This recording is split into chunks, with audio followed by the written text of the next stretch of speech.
Welcome to this week's episode of Campbell and Jones Meet the Monsters, the podcast we chart the cinematic legacy of the classic monsters. I'm John Campbell. With me, as always, Brendan Jones. Dun, dun, dun, dun, dun, dun, dun, dun, dun, dun, dun. Oh, wait, no. We're ever closer to that being legitimate for this show, though. No. But it's been a while since we phantomed on the show. It's been a while. Absolutely has been a while. Phantom, I will say, probably more than we'll do Invisible People, and and definitely more than we'll do Gilman. Yes. But most of the time it is Dracula, Frankenstein's monster, and various werewolves. Werewolves. Yeah, we love werewolfery. Yeah, but I will say the only thing this movie had going for it. Well, okay, that's harsh, but it's not a total disaster. And I was saying to somebody, one of the few things this movie had going for it was just the fact that it was a breath of fresh air after many vampires and werewolves. So I was like, oh yeah, Phantom. I was talking to somebody about this as I was watching this yesterday, and I said, it's not the worst version we've seen. It's certainly not. It's far from the best, but I don't think it's the worst. I will take this over the Charles Dance.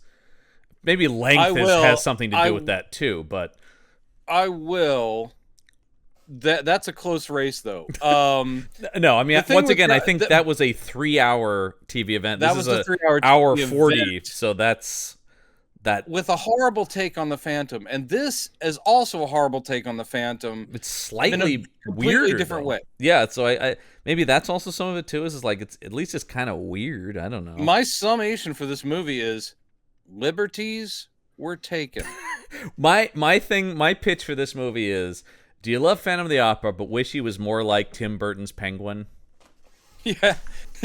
Do you wish that Splinter of Teenage Mutant Ninja Turtles looked like Julian Sands and boned a hot chick? Oh, man. I mean, the thing is, this is Dario Argento's Phantom of the Opera from 1998. He put his name right on it. He cannot deny his involvement. Il Fantasma dell'Opera. Is the official we should title. Let people know how we watched it. Well, here's the thing. This movie is impossible to track down. Unless you own the Blu-ray. Right, and even that's mostly out of print at this point, so good luck. But you can't even rent this, like, digitally somewhere. I was willing to pay to watch this, and it's and you nowhere. Couldn't find it that way either. It's a weird thing, because it's in this... I think this is the hardest it's been to track down a movie, because we found more obscure stuff. But my thinking on this is that this is in a weird place where it's not something a lot of places put up, but it also has some kind of ownership, so it gets taken off of YouTube. So even like it's in a weird thing where like somebody claims it, but it's also not readily available. It's not orphaned entirely. So we ended up watching this on a certain website I'd never heard of before. We don't need to say that. We don't need, and I won't. No, I'm not going to give them. But whatever. And we ended up watching it in the only version I could find. I actually did find it in its original Italian, but without subtitles.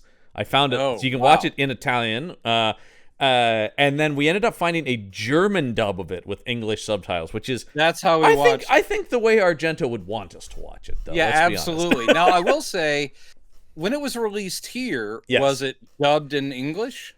It was, so the movie actually in its original version is in Italian, French, and English. Oh, okay. So because Julian Sands, I believe, is speaking English, and so scenes with the Phantom are in English. Everyone else is speaking Italian or French. I think it's one of those weird Italian movies in that way. So the idea is, no, it wasn't dubbed, but parts of it were subtitled, parts of it were in English. Okay, that makes sense. But just weird. I don't like that. But it doesn't even matter what language the Phantom speaks, because he speaks the language of love. No, because he doesn't really talk that telepathic.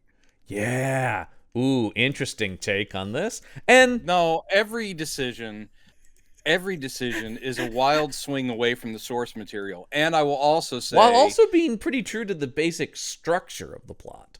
Well, the structure, yes, but a lot of the points, if you want to call the original, the original does have a point, and it is clearly a story about the outsider who has been shunned due to in the classic versions and most versions, deformity, but has a beautiful soul that's been twisted by isolation, loneliness, that kind of thing. This is that story sometimes. I would say one of my biggest problems with this is this doesn't really have a take on the Phantom from a moral standpoint. Sometimes he's pure evil. Sometimes he's a misunderstood loner. Sometimes he's romantic.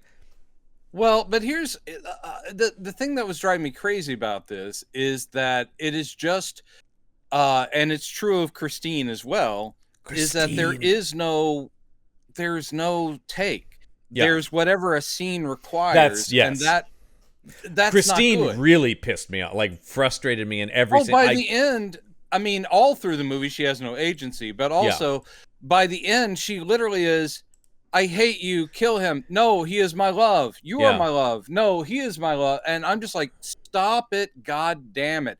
They try very late in the game to have this thing about, I represent the darkness in you, and Raul represents the light, but you belong with me in the darkness, and you have to make up your mind. You have to choose. And then she says to Raul, there's so much darkness in me, and that's why he has so much power over me, but I want to be with you. If that's true, then how come 2 minutes from now you're going to be like going, I love you, Mr. Phantom? That is, and I would say, looking at reviews from the time, that is a lot of the criticism of this movie. It's just like, this movie can't decide what it wants to be.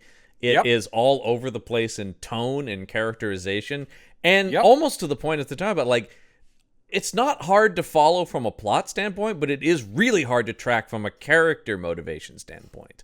It's impossible to track. And if you're doing a story that has been interpreted lots of different ways, but some things are core, and some things are, it's an artist story, outsider artist longing to be accepted, but also to have a great love, all this sort of thing. And in this, he's not even an artist. No. At no point is he composing music. No. At no point does he care about he's just opera. a weird All he cares about is her. He's just a weird rat guy.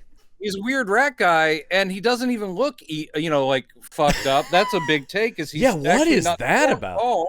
I can't. No. I will say, like, Phantom of the Opera, I totally see why Argento would be drawn to the story, and I'm kind of going, I had already heard this was bad, but if I hadn't, I would have been like, ooh, I would have been kind of excited for this one. But what's weird is all of the weird fucked up shit in Argento movies, and he doesn't go at a really messed up looking Phantom. Weird choice. I know. Instead, he's just got long stringy hair, but on that he just looks like Julian Sands.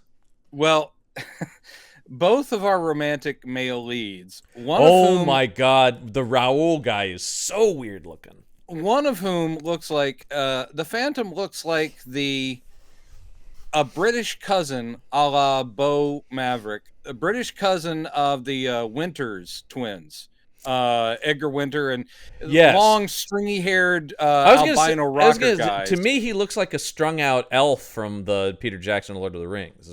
Sure, like if that guy went on a bender, gray hair. Like if Legolas went on a bender and got on heroin, he'd look like this. And Raul, I don't even get this. Raul looks like Dave Navarro. He does. He does. He looks like a lot of those sort of dark goth metal rockers of the 90s. Yeah, and you're like, what take is this? That's also a character that gets no development in this movie. Because there's no one else who looks like that. It's not like that's the aesthetic take on this movie. Everybody sort of has this rock goth. That would have been something. And you have one thing I don't understand. In this, he's a baron. He's not a Vicomte, or how you pronounce it, Vicomte. Yeah. But he's still of that lower echelon, royalty thing. Right. And yet, Christine's dresser handmaiden lady is basically sitting there going like, "Oh, you could do better than that guy." And I'm like, "What? Can she?" She's also been transformed. Christine in the classic stories is another person who's been overlooked. She's a chorus girl. Yeah. And the Phantom makes her this brilliant singer, or helps her become a brilliant singer. And in this, she's already, even though she's an understudy, she's not like a struggling, she's got her own dressing room and all this. Basically, what is this story? She's underappreciated in this, or like hasn't yet worked her way up. She's like paying her dues. She's in kind of, especially being as young as she is, like Yeah, this is kind of where I would expect somebody to be, right? Like she's working her way up to being the diva. And instead, yeah, it is just like basically this is a movie where her creepy stalker boyfriend is just like, yeah, I'm gonna just advance you up the steps here, up the ladder here. We're gonna cut some corners, and all he's doing is basically, and you could boil it down in the classic story, except for the whole thing of him being the angel of music and training her, and but also basically it's just like, let me performing take care of your competition, as we've talked about, performing his compositions as well. Yeah, of course.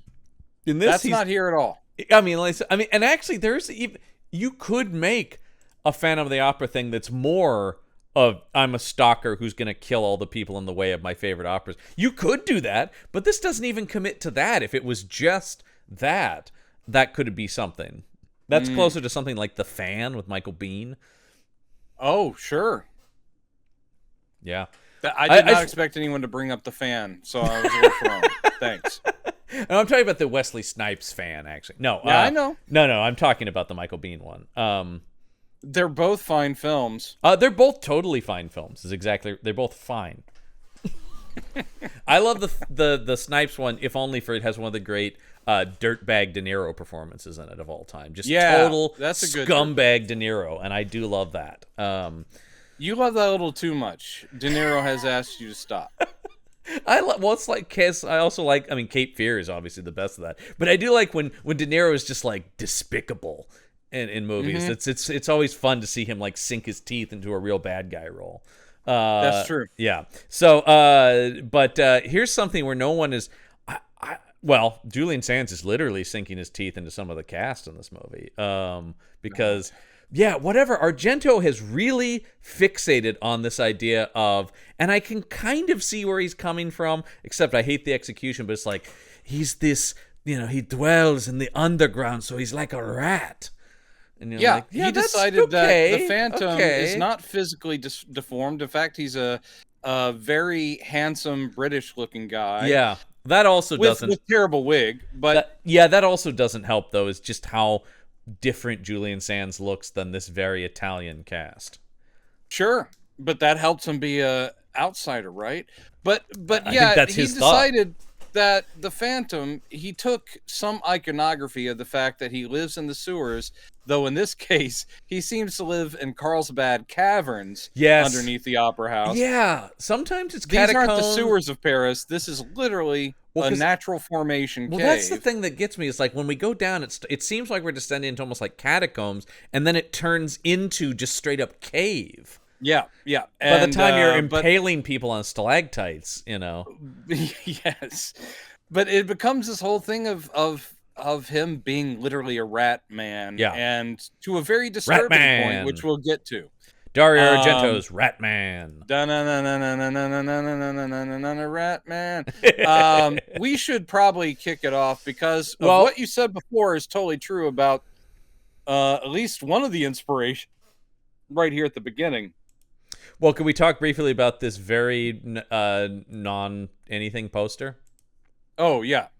Which is just a horrified looking... how'd you say it? It's Asia? It's Asia. With a little bit of a Asia. Asia Argento. It's her looking horrified with sort of a curtain, and then it's weirdly like dissolving into just the silhouette of the Phantom on a stage. Well, that I think is the Italian poster. It is the Italian poster. The American poster has a masked face. Yes, that's a big lie. Yes, it absolutely is. The Phantom wears no mask in this version. Yeah, the Phantom. No mask for you. Yeah, no mask for you, which don't like that. Don't like that either, at all. Man. Yeah. How about, did you see this one here? That's very much like it's got to be a DVD release cover with the number one, Dario Argento's name is at the top of it. Not Dario Argento's or directed, just as if he's the star of the movie, Dario Argento. And then it's got Asia Argento holding her hand out, and blood is pouring out of it. Sure. And then it's got it does have the most phantom-y kind of imagery of the boat and the water and the cave. Yes, right. And it's got Raoul with a fucking rifle, like this is going to be anything in this movie. Well, it is. And then I think this is Julian Sands as some sort of warlock I think when he played the Warlock, didn't he do those movies? Was that him? Yeah. Yep. Yeah. He was Warlock in Warlock 1, 2, 3, 18, maybe 4. Yeah. How many? 18. How many? They. That's one of those franchises that just kept. It was just like, God, there more of these. And I think I did at some point on cable watch the first one, and that's as far as I went. I think that's about all I've seen. Yeah, Warlock, the Armageddon. Oh my God, they just kept coming. We should say, unfortunately, as we're recording this, sad news about Mr. Sands. He's missing, presumed dead. Yeah, and that is terrible. As we're recording this, he is like a week or 2 weeks missing on a hiking trip. Yeah, it's very Our sad. thoughts go out to his friends and family. Absolutely. And always a guy I really liked. I mean, like, whatever the problems here is, it's not his fault. He's a very talented actor. And he commits, man. He does. I mean, he is in here where I'm like going, wow. He is doing what is asked. The guy was a pro, man. An absolute pro. It's never a guy who got like super famous, but just always did solid work for years. Yeah, absolutely. I got to see whatever these. Apparently, he did a bunch of James Bond radio plays for the BBC. Where he played Q in like 5 or 6 of these things that I now need to seek out because I've never heard these. You should do that. Being a huge James Bond fan, if they're adapting Ian Fleming novels to radio plays, I need to hear those. Yep. All right, so that's my mission. Anyway, I'm going to wrap this up now and go look for those. I much would rather, obviously, be listening to that than watching it. So anyway, we do start with, yes, I did go, holy shit, this is just the beginning of Batman Returns. It really is. And in this case... I also thought it was really weird when Ennio Morricone's great, but when the thing was going through, and it was literally going, dun, dun, dun, dun, dun, dun, dun, dun, dun, dun, dun, dun, I was like, wow, Elfman's not fucking suing you on this? Warner Brothers isn't on your ass? No, it's very much the same... In fact, some of the shots are the same as that opening sequence. There's one bit that I don't know if you caught because it's so short, but there is a bit where it's I think when we first see Christine and she walks out on this we're not there yet, I know, but when she walks out on stage to sing just for herself, she hums, and this could have just been in the German dub, and maybe she does the first few notes of Think of Me Fondly from the Lloyd Webber musical. Yes. And I think that's just sort of like a wink, wink. Because she comes on and da da da da. And then I'm like, oh my God. And then of course, it's not that song. And somewhere Andrew Lloyd Webber's going, hold on, get a stopwatch out. How much did she do? Oh, no, that was under 15 seconds. Damn. Oh, well. Damn. Because he would have sued their asses like nobody's business. Now, this has a couple...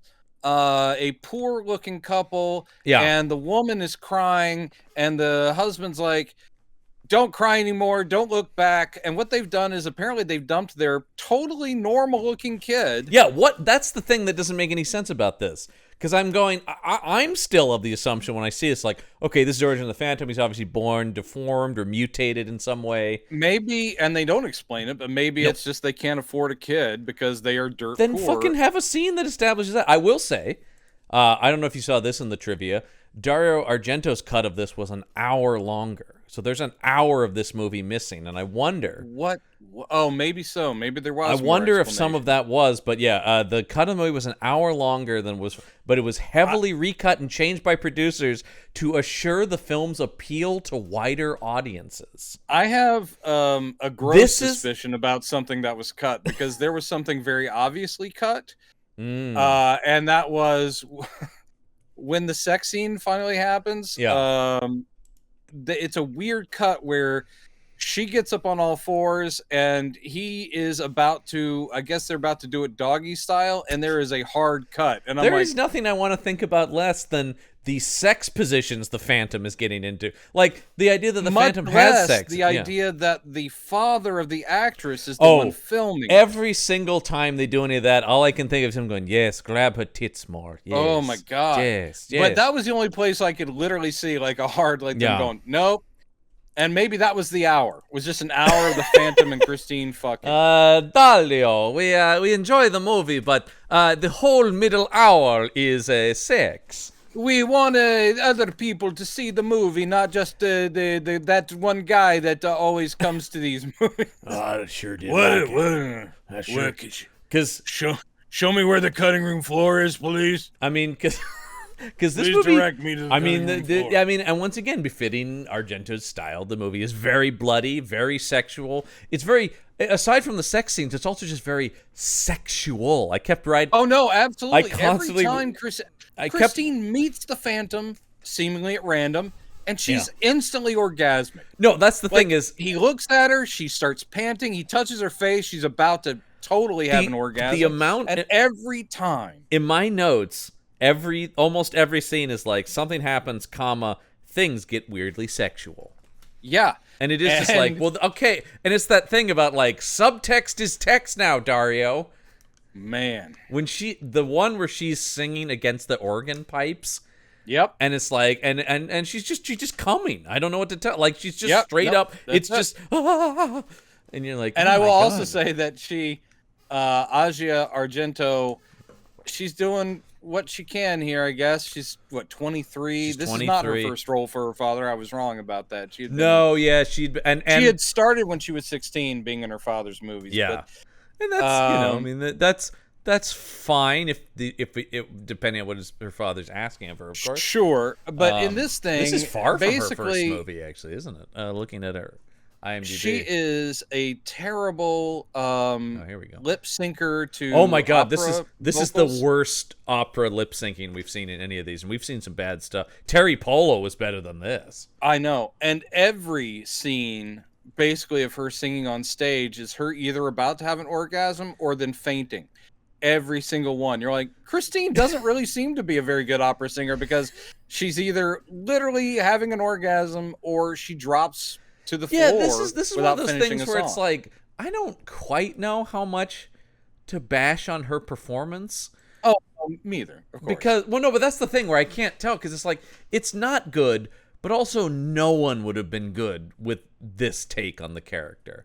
I will say, I primarily know her from and had a big crush on her when she was in Triple X, the Vin Diesel spy movie. That I'd never seen her before, and in that she's this exotic beauty. I mean, that was sort of the extreme version of James Bond, and she's a Bond girl type in it, right? And I remember going like, "Who is this?" Her look was so different and unique, and she's really, I think she is good in that movie. And yes, come at me, I'll fucking defend Triple X. I like those Triple X movies.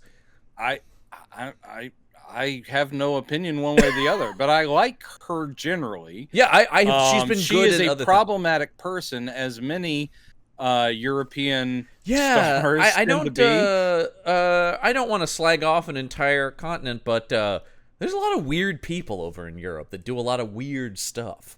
And I will say, every time you hear about usually family members of odd cult director types or actors, because we've talked Nastasia about Kinski. I was going to say we've talked about Klaus Kinski on here for sure. Klaus Kinski didn't direct, but I mean, Nastasia's childhood could not have been easy, and she grew up to be a very interesting woman with interesting problems. And yes, Dario Argento and the daughter he created, they have a very strained relationship. But there's this very European thing about how she dealt with the Me Too movement, and then also she got accused of sexual harassment, essentially rape of a young man. Statutory rape, grooming-ish things. It's very complicated. I won't get into that here. I will say she does have the goods. I have seen her in a few films, and she can act. She is also undeniably, especially here before the drugs, because she was pretty famously a substance abuser as well. Didn't she make a whole movie about that? Yeah, I think she did. On that Scarlet Diva, the movie she directed? That is a hard watch. And I believe that is about like the pain and torture that she went through. She sort of takes her own life and then amps it up, and it's then of course she ended up in a relationship with Anthony Bourdain, another guy who suffered people say she was a contributing cause to his suicide. Yeah, and that's I mean, people can speculate. I have no idea. I don't know her. I didn't know him, but yes, she is much like her father, a complicated figure. Yeah, I will and say has a weird relationship with him. She's given terrible stuff to do. Oh, Jesus, yeah. She's still very young. She Yeah. is absolutely beautiful. Stunning, Weirdly, yeah. you know what she looks like to me? Do you know who, speaking of cult European actors, you know who Christina Lindbergh is? Sure, of course. Because I think I've brought up They Call Her One Eye before. Dude, or I have. Thriller. I have. Oh, right. Of course, I have Thriller. I have Thriller, the uncut Blu-ray of it. Yeah, and it is with the hardcore inserts, if you know what I mean. But I will say this: she looks like if you took Christina Lindbergh and Leah Remini and put them in the telepod. Ooh, Leah Remini was a huge childhood crush of mine. Yeah, big time. But it's like a fusion of those two people. Yeah, you would get Dario Argento. Yeah. From Saved by the Bell, by the way, not well before King of Queens. I was in love with Leah Remini. No, me too. Saved by the Bell. I think that's the first thing I saw her on. Was I remember Bell. going like, who the hell cares between Jesse and Kelly? You got to get with this girl, Zach. She was only there for the summer. Man. She was only there for the summer, and actually, she was on Cheers before that. She played Carla's oldest daughter on Cheers in a handful of episodes.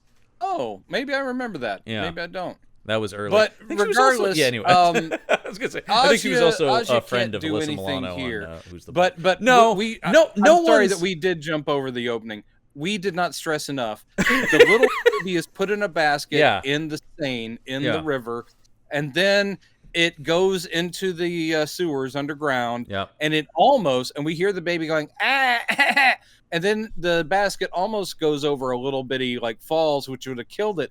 But guess what, everybody? The rats have taken attention to oh my god! Because I'm like, okay, he's doing the rats, but when the one rat actually grabs the rope on the thing and pulls it up, I'm like, oh no, Dario. I know. I kind of wanted to start this off by just asking John, at what point did you know we were in trouble? That was it. Because for me, that was it, and it's literally a minute and a half. Oh 2 minutes it's into this right movie, into the movie, and it's like, that the rats have saved the baby, and I'm sitting there going, no. Okay, now here's an interesting thing again about the reaction, because I'm always curious what people's reactions are, right? So I went on IMDb here. I read some of the reviews, and a lot of people really enjoy it as camp, but I don't think that's fully the intention. I think there are campy moments in it, but it's pretty fucking sincere in a lot of it. Like the rat catcher mobile. And that's the entire rat catcher subplot feels like it's from a different movie, and that's where I'm going, yeah, that's campy, but all the Phantom stuff seems really sincere, like too earnest, actually. Yeah. So I'm glad, once again, I always quote the guys over We Hate Movies, it's okay to like a movie. However, I if you're enjoying this, that's great, but I don't think there's enough camp here for me to say I enjoy this as a campy romp. Yeah, no, I no. It's one thing. It's so self-serious. Yes. That it doesn't really play as if Dario was like going, you know what? I'm going to create a crazy Phantom. Because I actually think he meant all of this. I do too. I think only the rat catcher is clearly meant as some sort of comedic aspect, and some of the stuff with Carlotta, he's instrumental to the ending because they've established that the Phantom is a giant rat, essentially. So the rat catcher has to be involved with his death. It's true. It's I caught the biggest rat of them all. And that further adds to how weird the tone of the movie is, because when he's driving around in the rat catcher mobile and the music is literally going like boom boom boom boom boom boom boom boom boom, I'm going like, well, this is just goofy as hell. But then he's deadly serious at the end when he's covered in blood and going, I will kill the Phantom, and you're like, what am I meant to feel in this movie? The other take on this that drives me insane, and this is always the case, are the people who just go, no, you don't get it because you're an American audience member. This is high art European auteur. Who the fuck said that? There's a few of these people who are talking Argento's own 8.5, an art house horror for the soul, is a review on here. Yeah. It's stupid. Yeah. The problem is that it's stupid. And I'll lay that at Dario because he and This is the all writer him. adapted this from a classic novel, and they brought in all this nonsense about telepathy, and he's a Yeah. rat person, and he's out to bone Christine and does several times, and you're like, what? They take the music out essentially, that it has nothing to do with that, and I'm like, Yeah, where is well, this person? There's somebody who's talking about like Argento's the only Italian filmmaker to match Fellini, and I'm not even a Fellini fan myself, but I respect what he brought to cinema.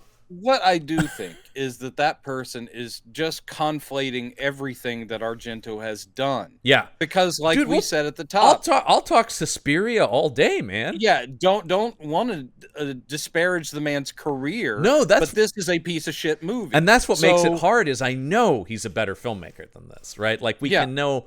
We've talked about Opera's better than this. Deep Red, Bird with the Crystal Plumage.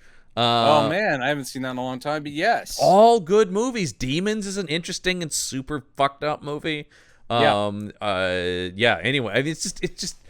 Ah, man, and I haven't seen this new one, Dark Glasses, but it can only be better. Can it? I don't know, man. I mean, Because I think there is a slide. Usually, people don't bounce back so much. it's true, but I do think at least it's an original thing, and he's not just doing more classic horror novels. So I'd probably be less harsh on it. Take one guess as to who his female lead in it is, though. Is it Asia Argento? It sure. How'd you know? I gave you no indicate. No, that's his. That's his She's muse. not. She didn't become his only actress from this point on, but But she's in a lot of the She has shown stuff. up in a lot of them. And According to her in interviews, making films for her father is the only reason she got into acting in the first place, because that was the only time she felt connected to him. well, I saw. I mean, once again, you can already start psychoanalyzing this woman, but she did say. Where is this? She goes, sometimes I think my father gave me life because he needed a lead actress in his films. Oh, see, yeah. Yikes. Again, Yikes. I want them both to get the help they need. But anyway. Well, here she goes. Here's another question. Or the questions about my father get less and less, and I'm relieved about that. No, I wasn't upset by the things he did to me in his films. I never thought of it like he was doing it, because he would say it's only a movie, and I thought the same. Yep. You wonder why she's got her own problems once again. Yeah. Yep. Yeah, let's just hope. She didn't have a chance. But no, it's too but bad. anyway, so all right, so now the baby is with the rats. The baby's with the rats, and we boom, 1877, the Opera House. This is one other thing the movie has going for it. We mentioned that it has a couple things. Yeah. Some of the photography is gorgeous. Sure. And for an Argento film, this has a big budget for an Argento film. 10 million is what they estimated it. 10 million US dollars is what's So the estimated here. costuming, the opera Yeah. house itself looks a lot better than the Charles Dance, and a million times better than the Hammer version. Well, number one, it's actually shot in Europe, which helps a lot. Although the Charles Dance one was too, as we talked about. It just they don't. And the other thing is Argento. Well, that looked like they took a video camera out, literally like a handheld video camera, and shot the outside. Because I think they talk about that's the only one that's actually shot at the real Paris Opera House. I'm like, yeah. Well, yeah.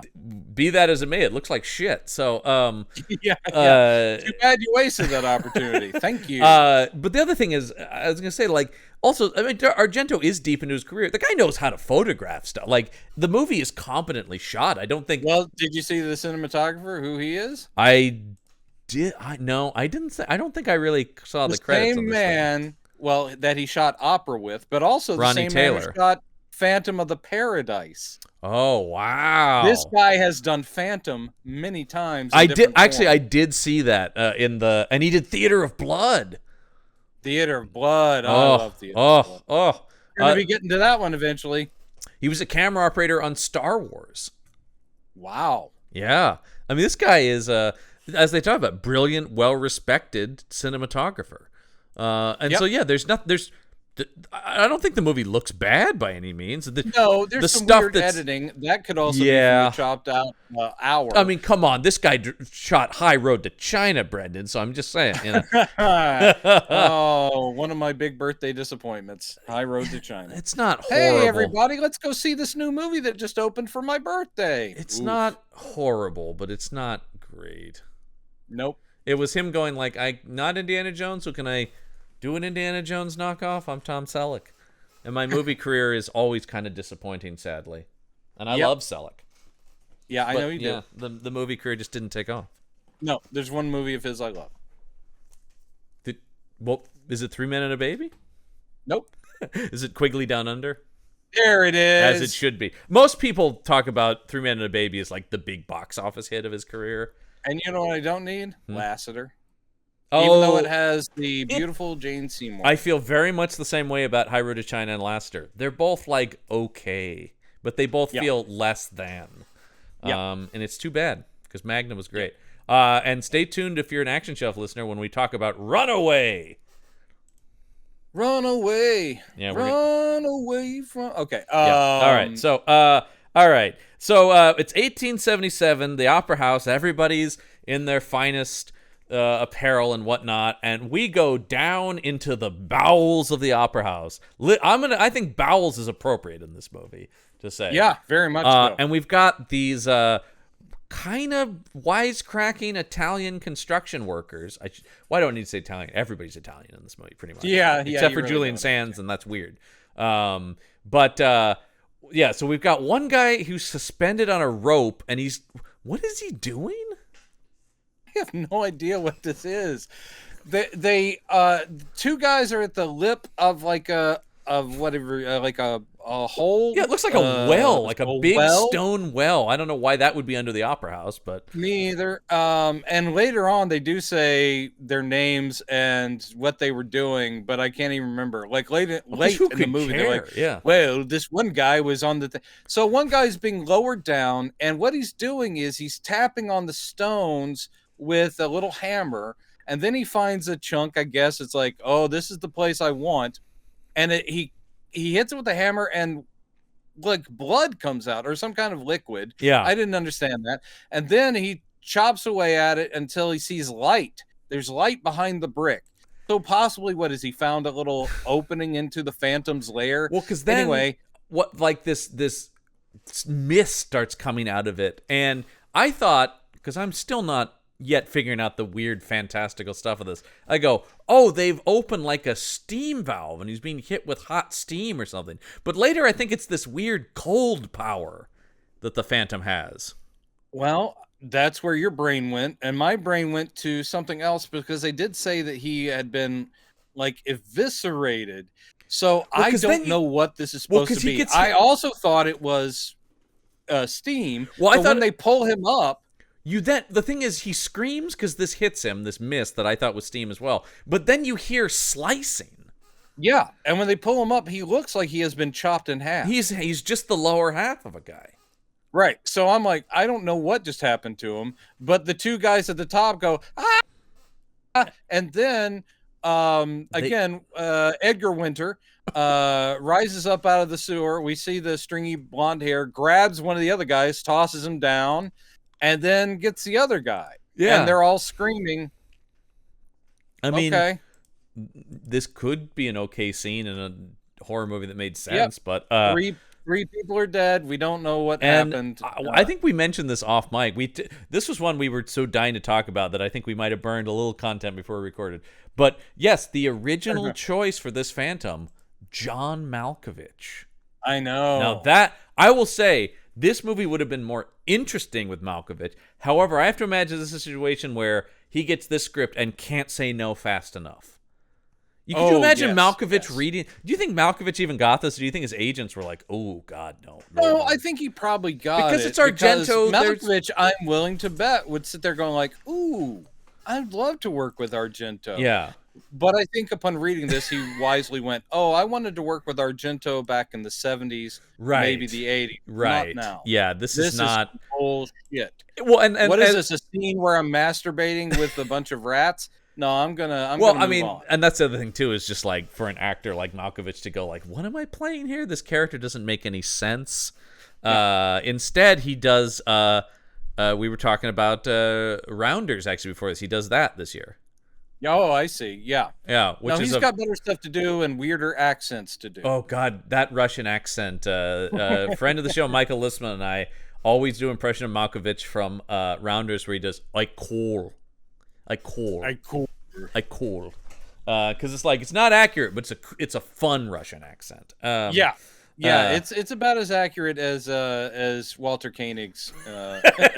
It's right there. Yeah.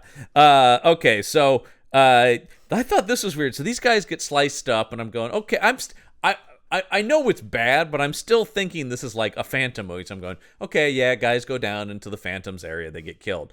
Then we cut to Christine running through the halls of the opera house, and the Phantom's just fucking there. He's just standing there, and I thought, there's no mystery, no mask, no disfigurement. Well, no, she came out on stage. She sang for herself. Yes, we do see that. And so, and there's no accompaniment. She's like, is anyone here? No, great. So I'm going to open up the pipe. She sings, and she's amazing. Her handmaiden's like, Christine, we've been looking all over for her. She's like, yeah, I'll be there in a sec. She runs upstairs, and then, the Phantom is just standing in the corner, and she runs by him. And then she turns around and goes, what is that? What did you say? And he goes, I didn't say a damn thing. And she goes, oh. And she's immediately, she's like going, oh my God, I have never been more aroused in my life than this guy standing here. And Julian Sands, if you took off the dumb wig, is a good looking guy. But it doesn't make any, she's like, oh my God, it's not like, she doesn't go like, ooh, he's kind of interesting. It's oh my God. She's orgasmic immediately. And when he reaches out and touches her cheek, she's just like, oh. It's all sweet, face. Good God. And he's like going, hey, we'll meet again. I'll call for you and you'll know it and you'll come to me. And she goes, how will I know? And then he doesn't say anything. She walks down the hall and then she turns around and she goes, yes, I will. Yeah. So it's been made clear that she can hear his thoughts. Boy, that's another big jump from. That's where I'm going. Like, I was like, telepathy. Yep, he is a mutant. Yeah. Ba-na-na-na-na-na. I thought that was weird. I did hear that on the soundtrack, just briefly. Yeah. And then Patrick Stewart shows up in a big yellow and he goes, floating. He goes, I'd like to tell you about my school back in New York. Yeah. I wish, man. All right, so yes. This is where I said she runs into the hallway, things turn immediately. Sensual at this point. Mm-hmm. Yeah, completely. So, cut to the introduction of everyone's favorite character, the rat catcher. Oh, I'm the villain of this picture. Yeah. Does this guy have a name beyond? Ignace or Ignace. Maybe sure, let's go with that. Ignace. I don't remember his name. He was just the rat catcher. Ignace, the rat. Well, they only call him the rat catcher. Boy, oh boy. Istvan Bubik is this actor, is how I'm going to choose to pronounce that. From Hungary. And holy shit, if you thought the performances weren't subtle up to this point, good God, let's talk about this guy. So he's all grimy and shit because that's what a rat catcher looks like. And he's checking his traps. Yeah. Oh boy, I caught some rats. And then he opens the thing, puts the rat that's nearly dead in a bag. And then he slices off some cheese to put on the trap. But then, weirdly, he's compelled. Yeah. To put his own hand in the rat trap. He's like, no, don't. But he's looking at his hand like he can't stop it. And then so for this one scene, because of what we've seen so far, I'm going, okay, this Phantom is literally a ghost. That's Argento's take. I thought now that we're getting to that it was another psychic attack. But you're going ghost. Well, because especially when he's talking about an invisible force, I'm like, ooh, because once again, I'm still thinking like, what's the original take here? Like, that could be interesting if it literally is an opera ghost. It's still against the material, but it's like that could be a take. And instead, it's more mental attack. And so not only does the trap clamp down on his hand, then rats come over and start eating his fingers Yep. because I don't know. I mean, this Apparently he can't lift the hand either away, No. even with the trap on it. So it just stays there while the rats show up and start to chew. chomp, chomp, chomp, chomp, chomp. And I'm going like, okay, this is Argento, man. Like the violence of this is very, and I'm on board for a giallo horror film. But this is not. Sure. This, I mean, it's once again, it's the thing where it's like it's doing all the things, it just doesn't work. Yeah. Ooh, that possibly is something they should have looked at. Yeah. Okay, have you guys thought about making the plot work? Is it anybody else? Is that just me? Okay. We'll fix it in post. Yeah. We'll fix the plot in post. That's always a good attitude to take. Yes, this is where Christine is talking to her costumer assistant. I don't quite know what this woman's deal is. Yeah, Maid. I keep calling her handmaiden. I Yeah, don't know. something like that. And she's salty. Oh, She's is she ever? constantly giving her crap. Yeah, exactly. And she gets this big bouquet of roses, and she's like, "Oh, they're so beautiful." And then it's like, oh, she reads the card. It's like, no. It's like, what? It's from that Raoul guy.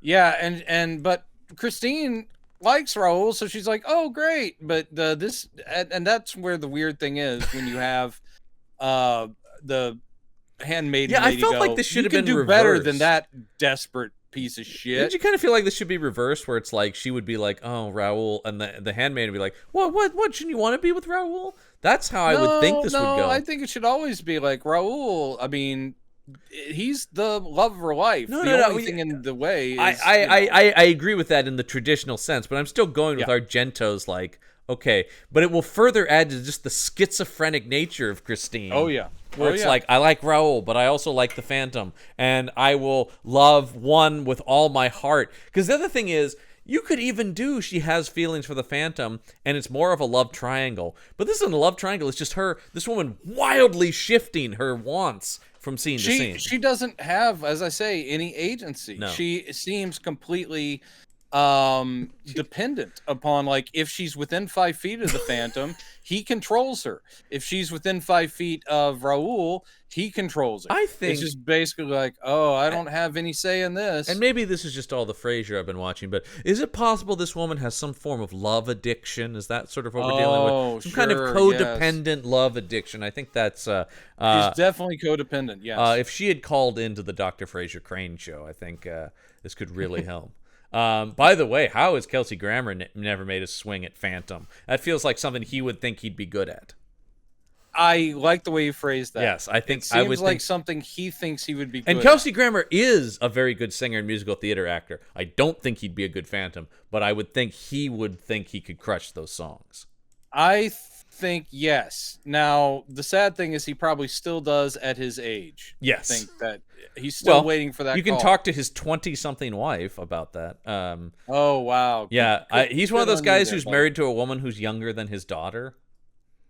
Oh. Which I always feel like, I'm not here to judge anyone, but I think that's a good... Whoa, I thought you were here to judge people. I am here to judge people. I mean, Kelsey Grammer, it's almost low-hanging fruit to judge him, and I love the man. I think he's an amazing actor, but yes, his personal life has been a mess forever. Yeah. I just got through the Frasier episodes that Frasier isn't in because he was in rehab. Right, that's right. You're like, hey, why is Frasier away and suddenly the show is about Niles? Oh, look it up. These are the episodes where he had completely fallen off the wagon. Got it. We had to ship me away. So it's like, I'm back, everyone. And a lot thinner, too. Yeah. So yes, we've got this whole thing. Now we're going to go to... Oh, we're also talking about how terrible Carlotta is. That's the other thing this scene's. She's just so mean. What a mean lady. Now, I will say, Carlotta is always supposed to be, low-key villain. Yeah. But this is, like, the way the story works is pretty much the traditional way, where everyone does love Carlotta. They know she's a diva, but she brings the people in. Yeah. In this universe, in this movie, no one likes Carlotta except for her little helper man. And so even the high mucky mucks of the opera sitting there going like, Jesus, she's a lot. Oh man, she drives me nuts. Maybe we should let Christine sing. That's It's like, wait the a minute. problem. It's just like I can't follow why anyone is doing anything they're doing. Like it is sort of going like, well, if she's so terrible, why is she here then? If she's also not hugely popular. Yeah. I don't. It's just, yeah, the thinking where they're changing it, it seems these choices are arbitrary and don't support. Yeah, that's the thing is oftentimes actually undermine the story actively. Yeah. Make it make no sense. Yeah. So yeah, and we immediately see that she's mean to Christine at rehearsal. Does she spit on her or something here? Am I misremembering this?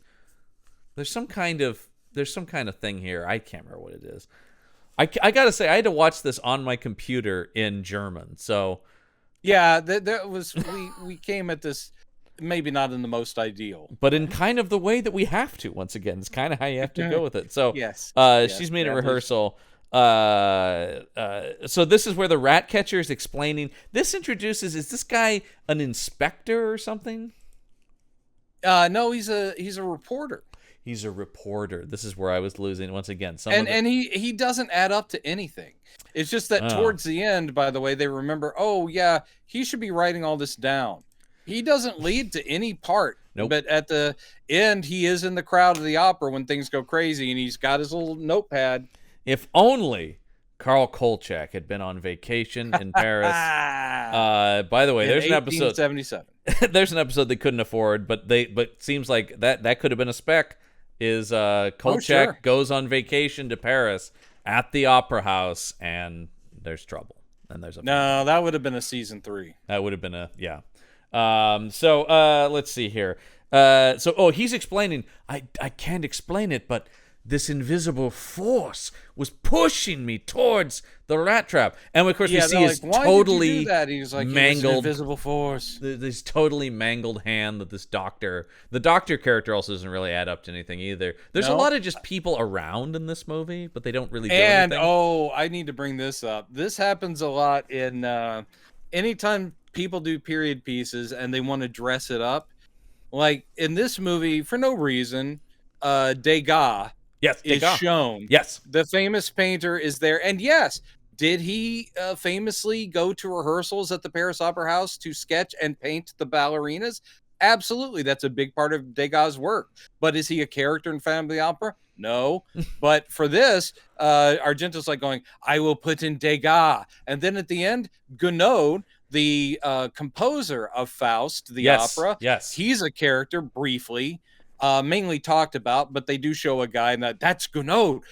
And I'm just sitting there going, stop it. And then at the Turkish bathhouse scene, which is so Argento. Oh, my God. 2 guys get in a fight over who the best poet is, Baudelaire or Rimbaud. And I'm sitting there going, Dario, this is not the way to class up your really trashy, bad cult Phantom movie, is by constantly referring to real life geniuses. Yeah, that scene... absolutely nuts. A fist fight breaks out over poetry. Yep. In an orgiastic. Oh my God. That was something I thought about too. If you've been waiting for a Phantom movie with a sexy spa scene, here it is, folks. It's not sexy. No, was anything sexy? Once again, everything is very sexual. Yeah, no, nothing sexy except for, again, you do have a very beautiful leading actress who, at least in a couple scenes, is basically just like going, boobs? Is this what you're looking for? Here they are. Well, actually, not just her, but we get the other woman who's like the laundrette woman, too.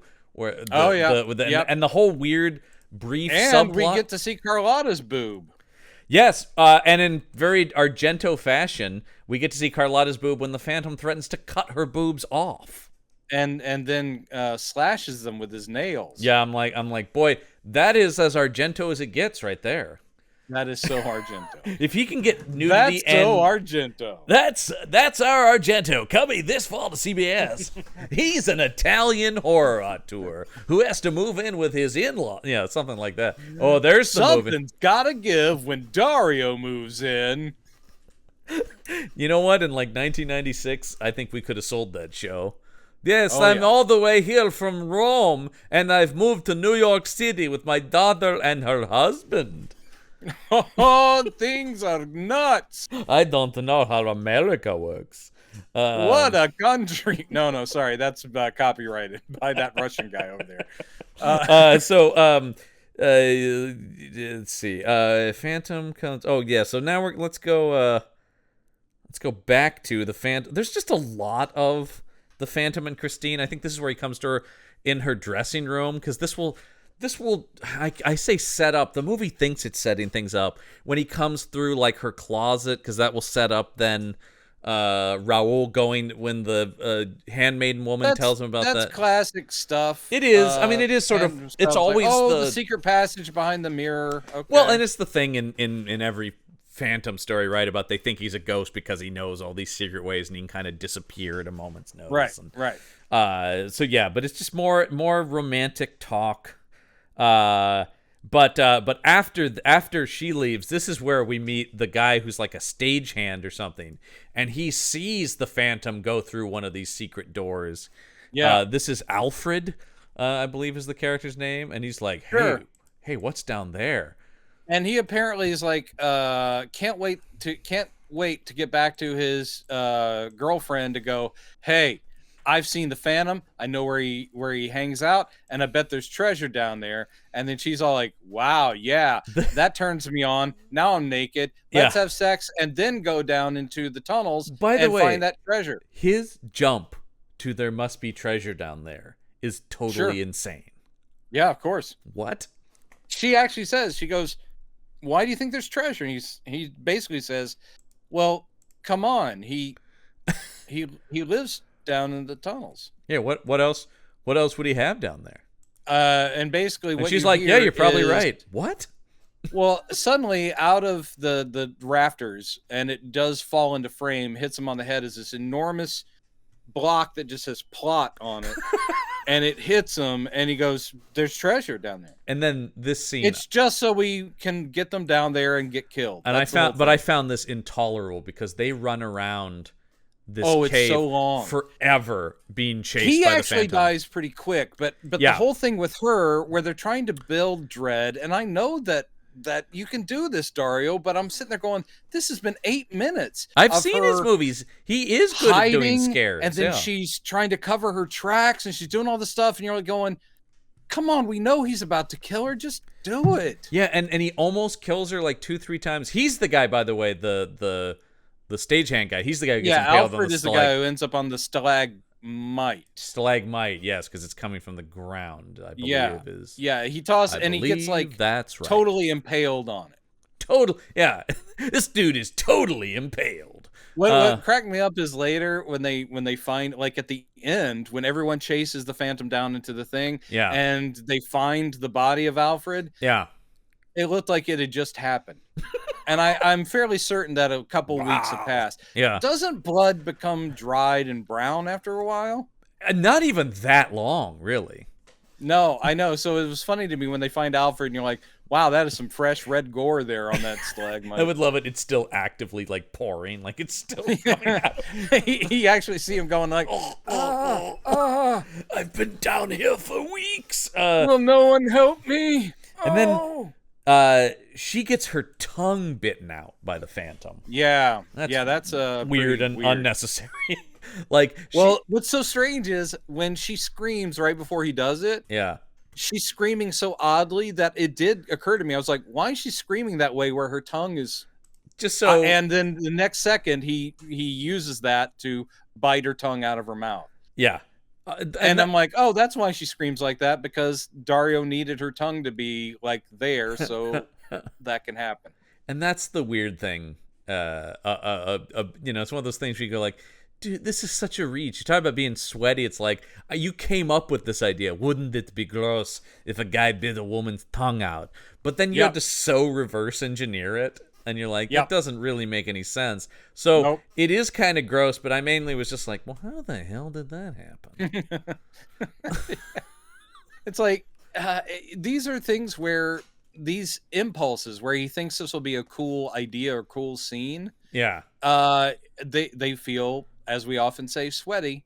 because it has to be reverse engineered. He has to come up with some reason this happened. Yeah. And it's never good. You're like, no, that was just so you could have this happen. I'm sure there's tons of action sequences or deaths in movies that have been made that way that I do love, but the whole point is it didn't seem that way. Yeah. It's like the later Bond movies where you're going like, you guys came up with the situation and then created a gadget to solve it. Yeah, people always talk about the avalanche code in World Is Not Enough, going, how did Q know he was going to be in an avalanche? Yeah, exactly. Let's see. So they're dead now. They're dead okay, now. This is the fancy party. And they weren't able to share this knowledge, so at least his secrets are safe. Yeah, I guess so. Christine goes to this fancy sort of reception thing at the opera house. This is where Degas is, and he's sketching some of the opera singers. And this is where we first meet Raoul. And I think, like you're talking about, when Raoul came in, I went, "That's Raoul? Okay." I mean, I have nothing against people that look like this, but that just doesn't look like Raoul. No, and like I said, no one else in the movie looks like this. So not only is he a weird look for the character of Raoul, he just stands out in an odd way in the cast. Yep. This is Andrea De Stefano that's playing this part. A guy who actually has gone on to a pretty good career as a screenwriter. Oh, good for him. He wrote the Pablo... Was that before or after he was in Porno for Pyros? I think it's after. He cashed that in. Between Jane's Addiction and Porno for Pyros, I just wanted to make sure he had plenty of time. This is it was about the time he was married to Carmen Electra. There you go. He wrote. I have never seen it, but he wrote the Pablo Escobar movie that Benicio del Toro made. Really? Okay. Yeah. He also wrote a movie I saw called The Informer, which is a neo-noir with Joel Kinnaman. Not the based on a true story one with Matt Damon. Oh, that was The Informant. This is The Informer. Oh, right. Sorry. And apparently he has a show on Amazon that he show runs called Bang Bang Baby. That's currently Never heard you can of watch it. it. But I am proud of this guy for not letting this destroy his life. Oh, this actually sounds pretty cool. It's like an 80s set. Teenage girl gets involved in Italian criminal underbelly, but like very pop 80s. I might check this out actually. I mean, this is like the third thing he ever did as an actor. So, I do think it's I'm glad, yes, he was able to steer his career out of this because it seems like he's a talented guy based on the stuff he's doing. So, and once again, amazing guitarist. He's just shredding, man. When he and Perry Farrell get together, I just gotta say, I know, it's just magic happens. No, and he's once again, I can't really say anyone's bad. I mean, they're bad in the movie, but it's like I can't watch this and go like, "Oh, this guy's terrible," because what is this part? Yeah. What is anything in this movie? I just felt bad for the actors because I'm just watching this and thinking about the script. If I got these pages, I'd just be going like, I have no idea where to in any way ground this character.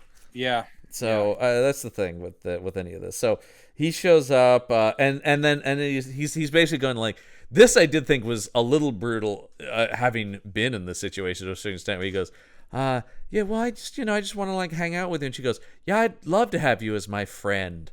And I just went, ooh. Yeah, she immediately gives him like this cold sort of like, I think of you as my good friend. And she actually the one that killed me, she goes, you'll be the brother I never had. And that's when I was like, And he's like, well, that sounds great. I kind of wanted to get with you. It's you know what I mean? Yeah, it's the Milhouse thing about Milhouse. I think of you like a big sister. Well, what are big sisters for? Oh, I shouldn't have said that. And it's that is like oh god. But then later she's madly in love with him. So I don't fucking know what this woman wants. Jesus, this poor guy, man. I mean, I do actually feel bad for this Raoul because he really is being jerked around.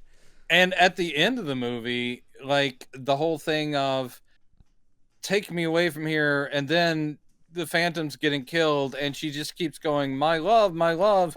I think if I was Raoul is rowing her to safety, and you can just see on his face like, yeah, this is worth it. Yeah. Yeah, totally worth it. Yeah.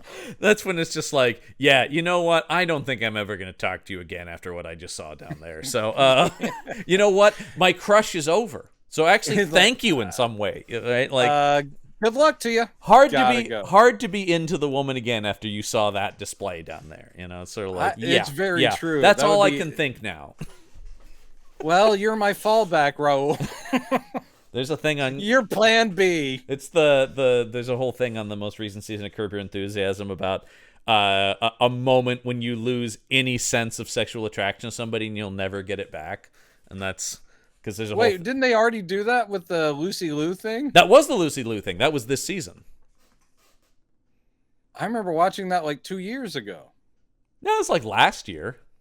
Okay. Time is just weird. That was the thing, yes. Lucy Liu sees Larry David walk through a screen door and can never be physically attracted to him again. Yeah, that. I thought that was very funny. It's just like sexual attraction's impossible now. And that's how I felt about her screaming, my love at fan. It was just like, well, I don't really care what happens after this. I don't think I'll ever get it up for you again. Yeah, we are done. Even though you are Dario Argento. Yeah, I don't care, man. A little bit kind of like how I would probably feel if I met Dario Argento in real life. You're beautiful, but no, I can't. Yeah, this is you are trouble. Yeah, that is gonna go. That is gonna go poorly.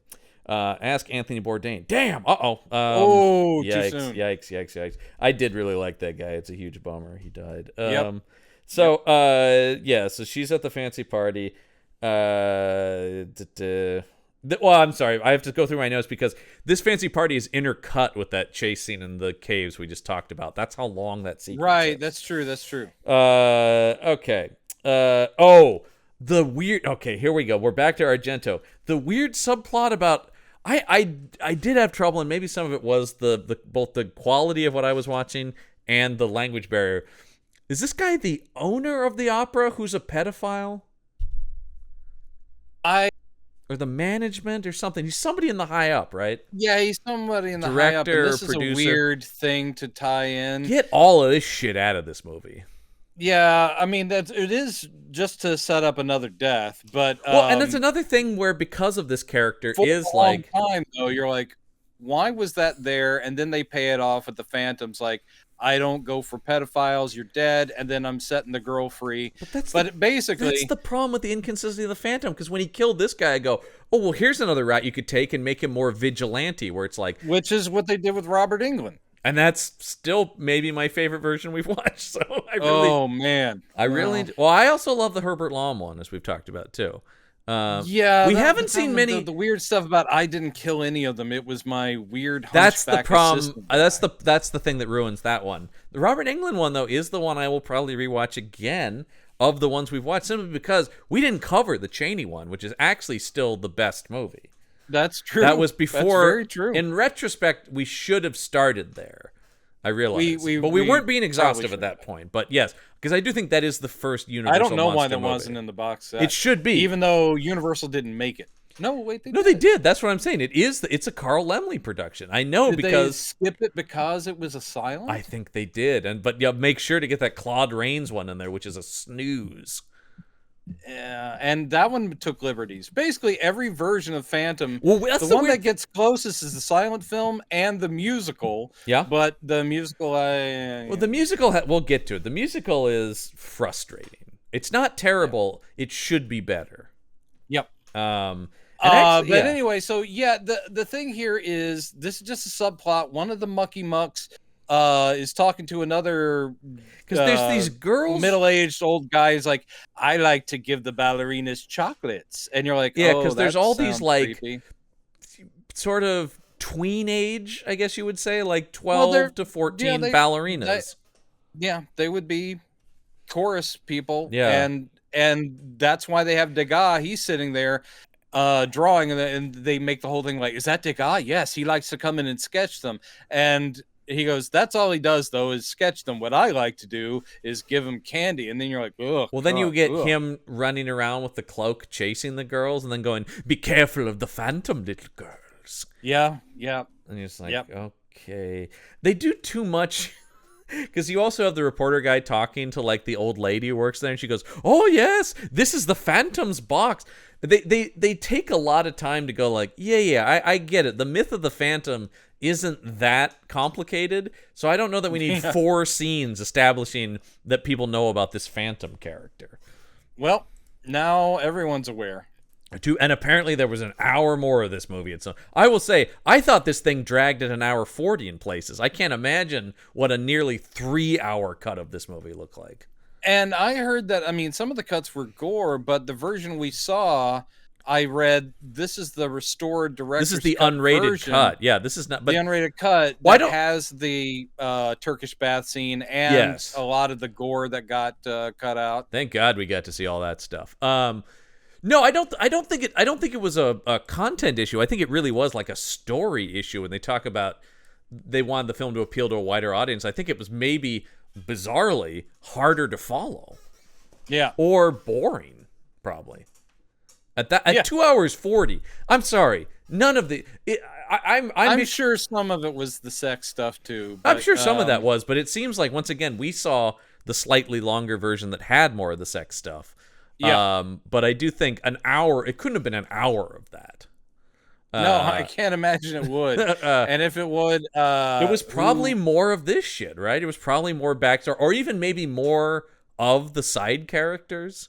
Oh, boy. Yeah, could you imagine we really missed there out. were more scenes of this pedophile opera owner and stuff like that? I mean, like, yeah, that's what I mean. Yeah, that's sort of the thing I'm talking about where I'm going. I am becoming kind of a curmudgeon guy now in the thing about movies are too long now. I kind of am getting into that. I do that. Look, that movie Tar that everybody's loving.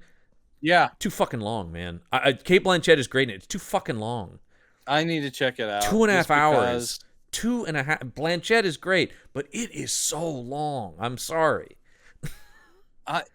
It's okay, man. It's not your fault. No, but it's just I am sort of going like when I see a movie that comes out and it's like 100 minutes, I'm going like, oh, well done.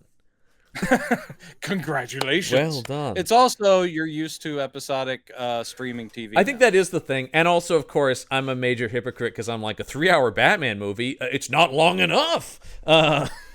So, you know, I get that some of that is like I'll watch 6-hour Marvel movies. Yeah. But because those have to be. You have to do those. So, anyway, can we talk about the Phantom's weird dream sequence where he's up on the roof? Because what? Are we already there? Yeah, we're already there, man. That's good. We missed the only scene we missed that comes to nothing is the guy who used to own the operas complaining about how it was taken away from him. None of this matters, though. Is this where he dies from poisoning? Yes. So Who poisoned weird, him? that scene, because he's like, I leave you the place and the Phantom as he's spitting up foam. Yeah. And the one guy who's taking over is like, oh my God, is he dying? And then the other guy's like, no, he's just having some kind of weird fit. And then the other guy takes it so, I'm like, and that's the thing though. But then I'm like, well, is he? But then we never see him again, so I'm like, I guess he did die then. I think he did die, and that other guy was really lackadaisical about someone's deth. But who poisoned this guy? It's no big deal. Did the Phantom poison him? And if so, why? Possibly. I don't know. That's what I mean when I talk about maybe there was more to that. And that was in some of the hour missing. Did they already have the Turkish bath? No, that's later. Okay. Because that's when Raoul's all bummed that Christine isn't into him. Phantom goes up on the roof of the opera. And he has what can only be described as, what the fuck? What? The you scene talk about in Cabin Boy. Things to cut. Things to cut. This is like the hallucination scene in Cabin Boy with the talking muffin that spits tobacco juice. Except that's Chris funny. Elliott. Except that's funny. And I'm a Cabin Boy defender, so get it out now. Well, I like a lot of it. Let me say, I'm a defender in I think people really went after it too hard. Oh, they did. They really did. They were ready for that to fail. Yeah, I applauded the effort, I guess is what I'm saying, Cabin Boy. But first thing he has a vision of is full on, it's a huge rat trap. It's a huge rat trap. It's a huge rat trap that has naked people. Oh yeah, underneath the trap. So they're naked people like writhing like in agony because they got caught in a giant rat trap. Yeah, and they're I mean they're like these, they're all sort of like pudgy men, so they almost come off as like pigs or something Yeah. like that kind of thing, and they're all writhing under there, and he is sort of like, yeah. And then Because I thought, okay, well, that's fucking weird. And then it's like, That's fucking weird. this scene's going to keep going. He then looks up into the sky, and we get Christine in sort of this, like, goddess. It's very operatic, too, because it is almost sort of the, like the pop culture parody of the woman and the Viking with the spear, sort of, right? Like, but it's very... it just looked like she was in sexy rags, because but it's she supposed to be holding like like sensual her. But she's holding... It's very, like, Greek goddess kind of imagery is what I I don't remember holding anything. I just remember her kind of like doing this like hip dance, and what she's dressed in is like thin strands of stuff. So she's moving, and you're like, wow, she's not wearing anything under that. Well, we're back to And it's diaphanous basically- nightgowns. We're back to Hammer a little bit. Oh no! Early on, she's definitely wearing like, I'm wearing white and nothing underneath. Can't you tell? We're like, yeah, we can. Thank you. That's the thing, But, is there's actually like there's not a lot of like active nudity from her. There's just a lot of, I mean, there's this is what I'm saying in the movie. Yeah, yeah. Lots of teases and sexy wear. And once again, which I think is funny, because filmmaker's daughter. another thing that Dario Argento cannot act convincingly, and I'm saying this even early on, innocence. Oh no. And Christine Daae, the whole point of Yeah. it is that she is this sweet, innocent creature that is an angel to him, where he appears to her as an angel. It's kind of this thing. In this case, they're trying to imply that she's innocent, but she has darkness inside. All we're seeing is she's kind of egotistical right at the beginning, and she seems pretty worked up sexually. And you're like, yeah, Well, you're not really pulling off the... She is, I mean, and as I've likened Triple X or things like that, she can play like a femme fatale. She's a woman that radiates that's sexuality. built into her face structure. Yeah, it's just like she screams a sexuality. Regardless of how you dress her or whatever, there's just sort of an allure to her, a sensuality to her inherent. And she has played a lot of highly sexual characters in things, including, as we mentioned, the very hard to watch Scarlet Diva. I don't think she hardly wears any clothes ever in that movie. No. And then she wears a lot of tattoos, which she are her actual tattoos. which further adds to her, as time goes on, inability to play innocent. Certainly with that was why she was perfect for Triple X, where that's the very modern Bond girl idea. He's a tattooed secret agent. She's a tattooed femme fatale. Hardcore. That movie is to the extreme. Go watch Triple X, everybody. It's a lot of fun. You get Samuel L. Jackson as proto Nick Fury in it, basically. Yep, that's true. Yeah. Yes, I agree though but then I just thought, what is the point of any of this? If you're already cutting shit in this movie, get this out of here, man. This doesn't do anything. This doesn't do anything. So it's weird. Now we have the doctors examining Carlotta, and she has a sore throat and can't sing. So, well, we're gonna have to put Christine in. She's like, no. Right. Probably because she knows, once again, she knows that they're going to dump her for Christine because there's no reason to keep her. She's not even, I mean, is she supposed to be good even? Like, I don't know. That's the thing that gets me. I think she's supposed to be pretty good, but people aren't really into her. So why wouldn't they dump her for Christine? They don't even need the sore throat to dump her. Aside from, they keep talking about the contract they have with her, I guess. Yeah. Yeah, and I mean, Carlotta's always supposed to be just fill in the blanks diva person, and here she, even when she's threatened, she's like, I don't give a shit, I'm going to go on because I am Carlotta. That's later. That's later.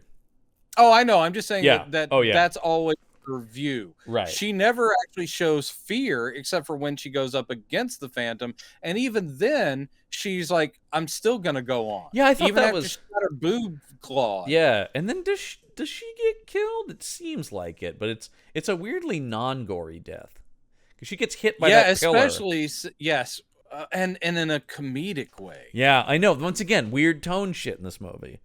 So we see Christine on stage singing until she collapses because apparently off screen they've pushed her too hard. Yep.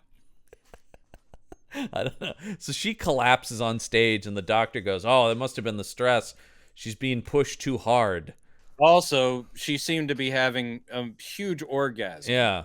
while she was singing. Yeah, has anyone looked into that? Is there a reason for this? I want to put this in a medical journal. So the Phantom comes to her in her dressing room, and he's talking to her about all this romantic stuff, and Raoul is outside. You were singing to me. Raoul is outside the dressing room and overhears this conversation, and he's all like, no, there's another guy. No. Well, I'm going to pretend like I wasn't just eavesdropping. And so this is because he's all upset about this. This is when his brother takes him to sex spa. Right. His older brother, I don't even know. I think maybe there was an older brother character in the book. I can't remember. But anyway, I don't know. It doesn't matter because he has nothing to do in this. No, basically he says, why are you whining about one chick? Christine's great and everything, but there's plenty of fish in the sea. I'll prove it by taking you to a Turkish bath and letting you have your way with these whores. That's basically it. To be fair, that was just how they there. Yeah. Oh yeah. And he's got a lady who's paying a lot of attention to him, like, hey, I could make you feel really good. And then for a half second, he sees her as Christine, like, oh my God. And then when his vision clears and he realizes that it's not her, man, he wails on that poor prostitute. He's like going, how dare you not be Christine? And basically she is just like, I never said I was Christine. I know. This is totally piece of shit, Raoul. That's what he's doing here. Yeah, you sort of go like, man, all of a sudden my sympathy for Raoul is out the window. Yeah, I'd rather be watching the two dudes fighting in the pool that were yelling about who's that was pretty funny. And such it's the funniest thing in the movie because it comes out of nowhere and you're just like, what? Yeah, one guy starts quoting Rambo, and the other guy's like going, Rambo, no, Baudelaire's better, and then they end up fighting and falling into something that's never happened in reality, a fist fight over poetry. Because it's like, you son of a bitch, he's the better poet, I'm telling you. Maybe it did happen in 1877. You don't know. I'll tell you what, God damn it. I mean, to be fair, those poems were their Marvel movies, so that's true. They were having it out. He's overrated, I'm telling you. He hasn't done good work in a while. Damn. Phase 4 of his poems was disappointing. This was a YouTube spat back then. Absolutely. Yeah, so... you want to read the comments section there, man. Yeah, so our pedophile owner, meanwhile, is literally chasing a little girl with a chocolate bar in his hand. At this point, that is exactly what's going on. And I'm like, oh, man, actually, he's like, oh, I have chocolate for you. And this little girl's like, stay away from me, creepy old man. Not an and they ounce have run of subtlety down in into this the thing. tunnels. Not an ounce of subtlety in this movie. No. Not at all. No. So, yeah, and then, of course, this goes on forever, too. More long chase scene. And then, of course, eventually the little girl isn't there, but the Phantom is. Bum, bum, bum, bum. Phantom, this is so weird because we've seen him trip a guy onto a stalagmite. Mm-hmm. We've seen him bite the tongue out of a woman's We've seen throat. him conceivably slash a man in half. We don't In quite this know how part, this is where we realize he is a rat man because he basically bites into the pedophile's throat. Yeah. And the little girl is watching that happen as he just goes, nom, nom, nom, nom, nom. Oh, he's and then he gets up and she's like, oh no, he's gonna kill me next. Instead, he puts his hands on her head and is like, good girl. Go. Yeah. Go back. You're fine. I'm not gonna mess with you. She runs back to her ballet class and goes, I just saw the Phantom eat the owner of this place. And then she gets slapped across the face for lying. It's very much that another thing. Very much that Superman the movie scene. I thought the exact same thing. I'm sick of your lies. One of the most upsetting parts of that great movie is that you're like, oh God. Yeah, I still want a scene where he immediately zips back and is like, "What's wrong with you?" to the mother. Like, and then you just don't believe your daughter? I totally just got her cat out of the tree. Yeah, then he backhands that mother through a wall. Yeah. That's what Henry Cavill Superman would do, at least. Well, actually, in Action Comics #1, the very first Superman appearance, I know. He does confront a wife beater in his very first appearance and does knock him out of the building into the river. the Metropolis. This is true. I do remember that. I also love in is it Straczynski's Superman Grounded? Is he who wrote that? I think there's a whole thing. There's a whole issue in there about a kid who's being beaten and is waiting for Superman to come save him. Great little story. I love all the grounded stuff. I thought was great. Yeah, unfortunately, that was the time where he was supposed to be taking on Superman and Wonder Woman and doing long arcs with both characters. Yes. And then he got a better gig and dropped them. And then left DC going, oh, quick, find people to fill in. That's right, because I remember those Wonder Woman stories, too. I was kind of digging that book. That was Wonder Woman with pants. Yeah, I actually didn't mind that design, that Jim Lee design. No, I didn't either. No. Yeah, it was, I thought it was like, oh, okay. All right, so yeah, she gets, meanwhile... Just because, why not? This movie's all over the place. Let's cut to the rat catcher building his Ratmobile with his, all of a sudden, out of nowhere, little person assistant. Yeah, never introduced until now, and we're and we'll be dead in the next scene. Yep, but they do have a fun time. Literally, okay, this is unfair, but this is out of the 60s Batman show. I'll get the Batman yet. Because it is a little person and there's some weird physical stuff coming up. I was like, oh, this is like a Jackass skit. Yes, where it's Wee Man is great in this movie. Wee Man is awesome, riding around in that rat catching mobile because he's the guy that ends up catching. The thing has Hoover vacuum kind of thing on the front, and it's sucking in the rats. And it's got them it's up. also got like a street sweeper thing that's grabbing the rats. Yeah. Wee Man is the one that gets the bodies as they pop out and because puts them in. They establish the rat catcher likes to preserve the tails of the rats he killed in formaldehyde. Right, which is also how he proves that he's doing the job. That's his body count. Yeah. Check it out, man. Another confirmed kill for the rat catcher. Yeah. There you go. Very, very strange character and the most bizarre sequence in this movie. Yeah, and that's saying something. So he's building the contraption at this point. He won't fire it up till the next scene, but right. In this part, it's just must go faster. Must go faster. He's tinkering with this, and he's like, "Oh, baby, when I finish this, think about all the rats we can kill." Ho ho! Oh boy. So meanwhile, the Phantom telepathically calls to Christine and says, "Come to me, Christine." Yeah. Because once again, that's a power he has. Absolutely, because I have no choice. Well, you know what would have been interesting? Take this thing further and say he's actually hypnotizing her. Then some of her behavior would make more sense. Some of it. And would make him straight up villainous because... Yeah, but he's mostly pretty villainous in this movie. So, just go at it, man. So when she goes down to the catacombs or whatever, the caves, the bowels, pick a word, it doesn't matter. She's the one moment I do like from Dario Argento is she sees the rat catcher roll by on this thing and does give a like, the fuck?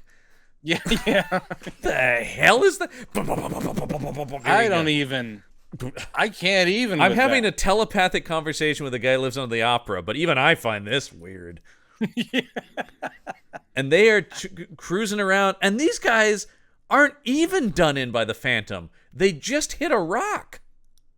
Yeah. Oh, this also felt a little bit like a Jean Genet, Caro and Genet movie. Oh, yeah. Like something like Delicatessen or Amelie, because this is like a weird steampunk contraption vehicle. Yeah. But those movies have that tone throughout.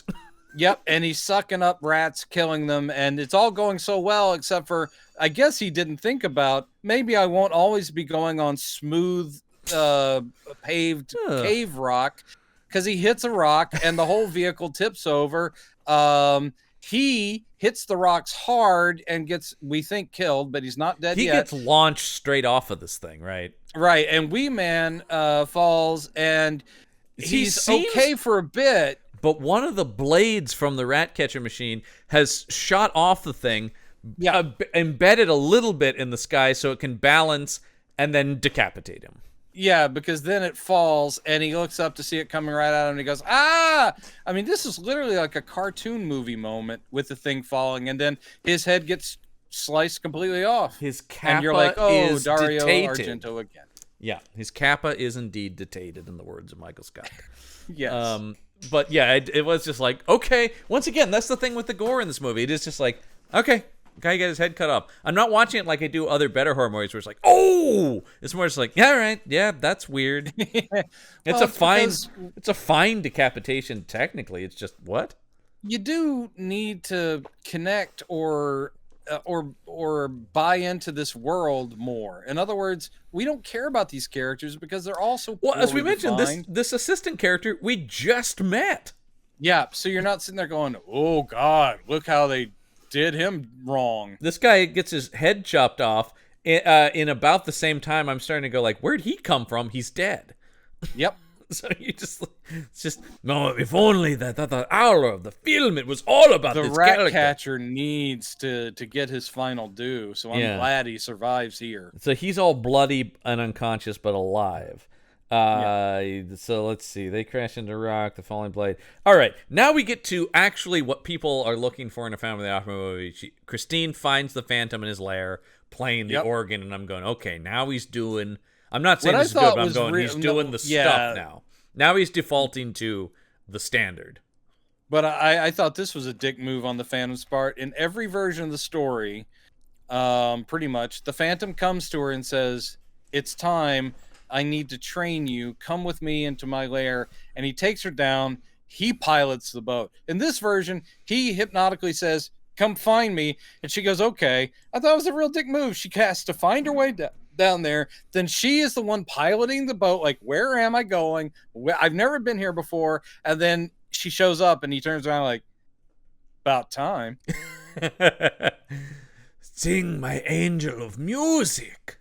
Oh, wait, actually, don't worry about that. Just get naked because we about to bone. Well, no, this is where she has the orgasm on the pipes of the organ, yeah, of course. But then they bone. Then they bone.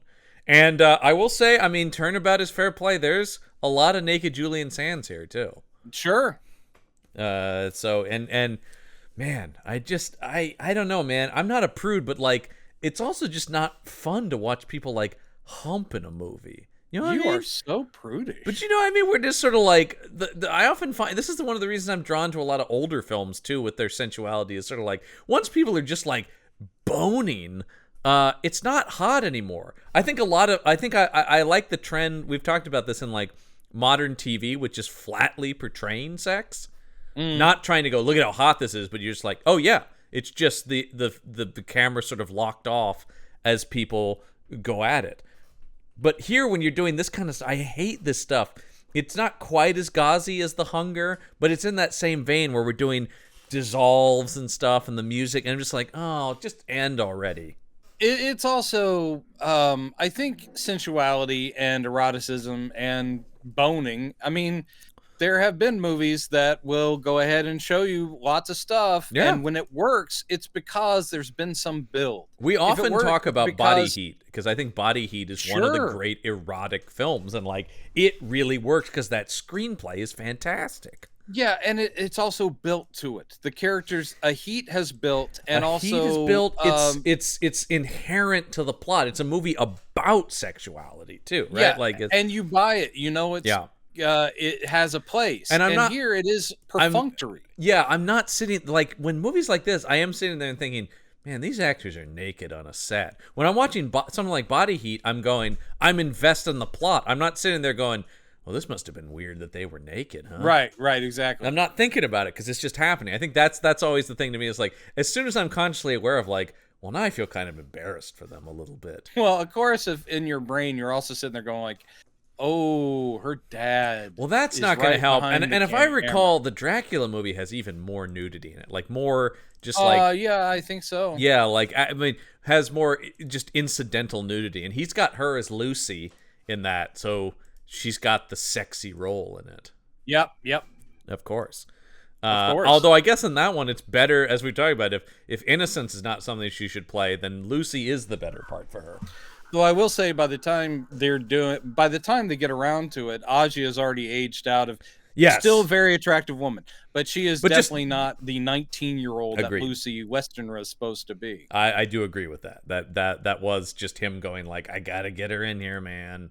Yeah, she'll take her top off. Yeah, no problem. I love to put my daughter's boobs on screen. Hey, boy. I know. It's so weird. But then, of course, it is one of these things, too, and I get the European thing about it, but when she made Scarlet Diva, there's all these quotes about, she goes, oh, everybody just focused on the fact that I'm naked in it, but it is like, well, lady, you made a movie where you're naked for most of this. Like, I don't know. I get it's, I'm not judging you for it, but it is sort of like people are going to comment on it. People are going to comment on it. There's no avoiding that. You can't pretend that it's not somewhat weird that we're seeing people naked in movies.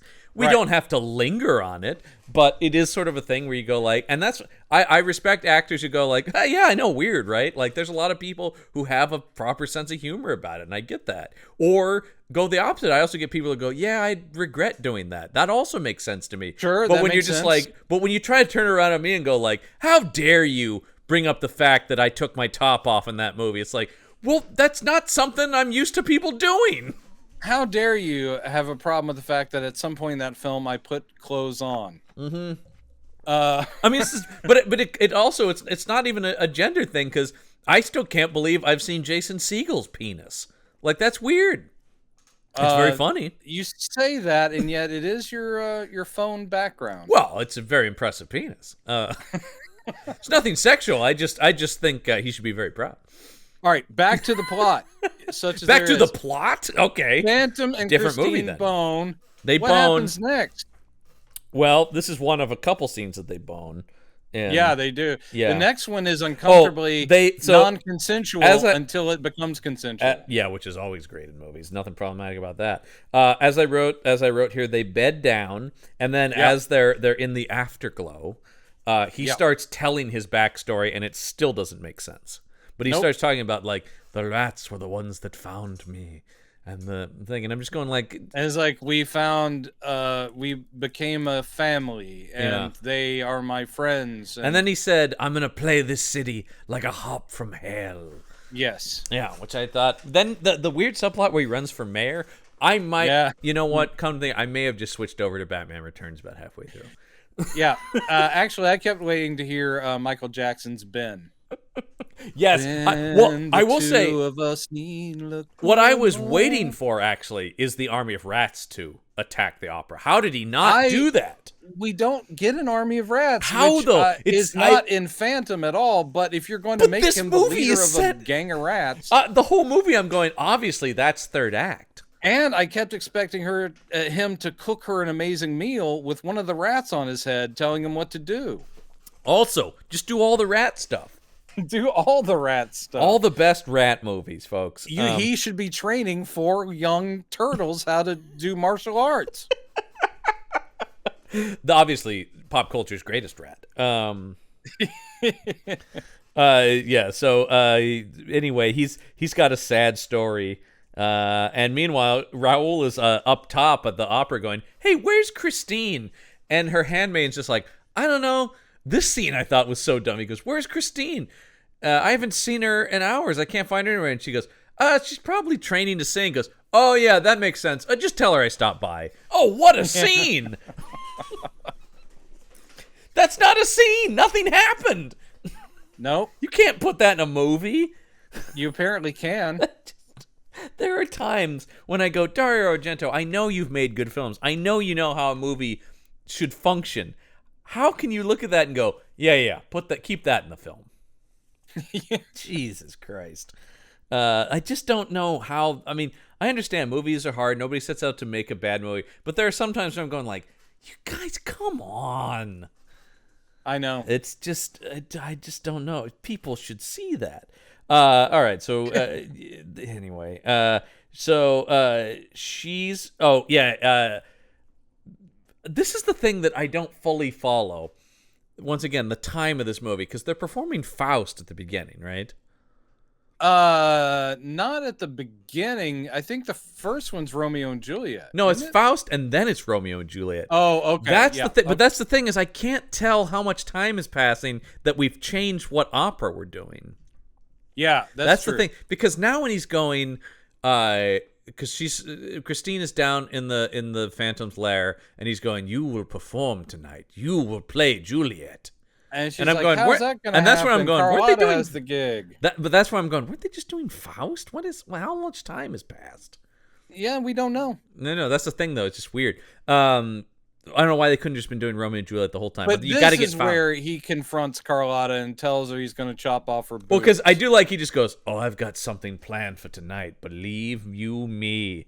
And she goes, "What do you mean?" And then I'm just going like, "Man, you want to foreshadow this some more, Dario?" And he goes, "Let's just say it involves the laws of gravity." I'm like, yeah, he's I still don't get it. he's gonna knock down the chandelier. I would say cut down the chandelier.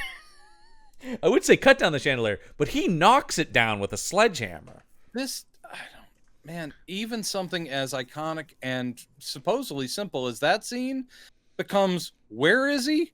Why is the chandelier connected to some thing in a shaft and then we've got shirtless Phantom with a sledgehammer? I mean, it's better than Claude Rains awkwardly sawing a chandelier for like an hour. Yeah, I have no problem with the Phantom dangling up there and sawing away, but the problem that movie did was, let's show that for 45 minutes, and no one in the audience is looking up at any point going, there's a dude up there, and it looks like is he sawing? He's gonna take a. You cut up to him. He's like, gotta get started again. It should be something that happens fairly quickly for impact's sake. Well, and I've not always something that we. I've always kind of imagined he'd been planning for it for a while, so he'd been weakening it, not like all at once. Sure, that's kind of how I thought, or something like that, right? Or something sharper that's gonna cut through it faster. I don't know.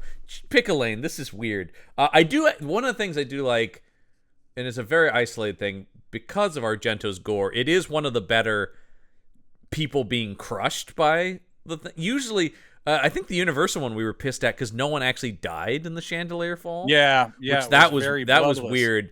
And then this one corrects that. This one does correct that. So I do like a guy's head getting caved in by the thing. Well, it's so Argento. It's like, I think there's a middle ground where people can die from the chandelier falling, but literally Argento wants to put the camera there even after it's fallen and showing people like trembling in death throes, and I'm like, Jesus, man. And then later we get the death count too. Later it's like the guy goes, 10 dead, several others injured. I'm like, wow, nice body count, Phantom. But so this is yes, double digits, baby. First we should say that well, so he goes lures Carlotta down into the tunnels. But this is also where he's going, and you can't go anywhere, Christine, and my rat soldiers will keep you here. Oh yeah, it's like, you stay down here. That made me laugh. The fuck I will. When she goes to go out the door and some rats are like, and she's like, okay, all right, back in the okay, got it, all got right. it. No, I'll get back in bed and stay naked. Be cool, just put the gun down, rat. All right, Jesus. Get back in there, lady. Phantom lures Carlotta down into because he's. Oh, this goes on forever too. I know, it went too long. He uses the prissy hairdresser guy, who he kills. But first, he has her going, Carlotta, help me! I'm down here. Did you find this guy to be slightly queer coded? Slightly. Pretty Ever subtle. so yeah. But she comes down, she's like, where are you, my darling, whatever his name is. Yeah. And then basically the Phantom just throws her up against the wall, is choking her, is like, you're not gonna sing tonight. I'm the Phantom, I'm gonna fuck you up. And she's like, oh, I'm gonna cut those big breasts of yours off.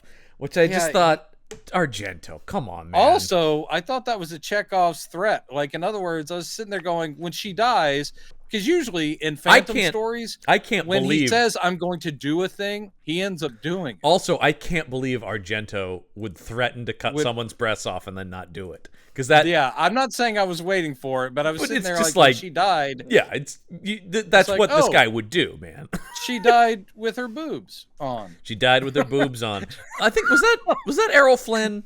Was he in? Errol Flynn. Yeah. Was Western. He died with his boobs on. Yeah. Oh my God, that's wrong. Okay.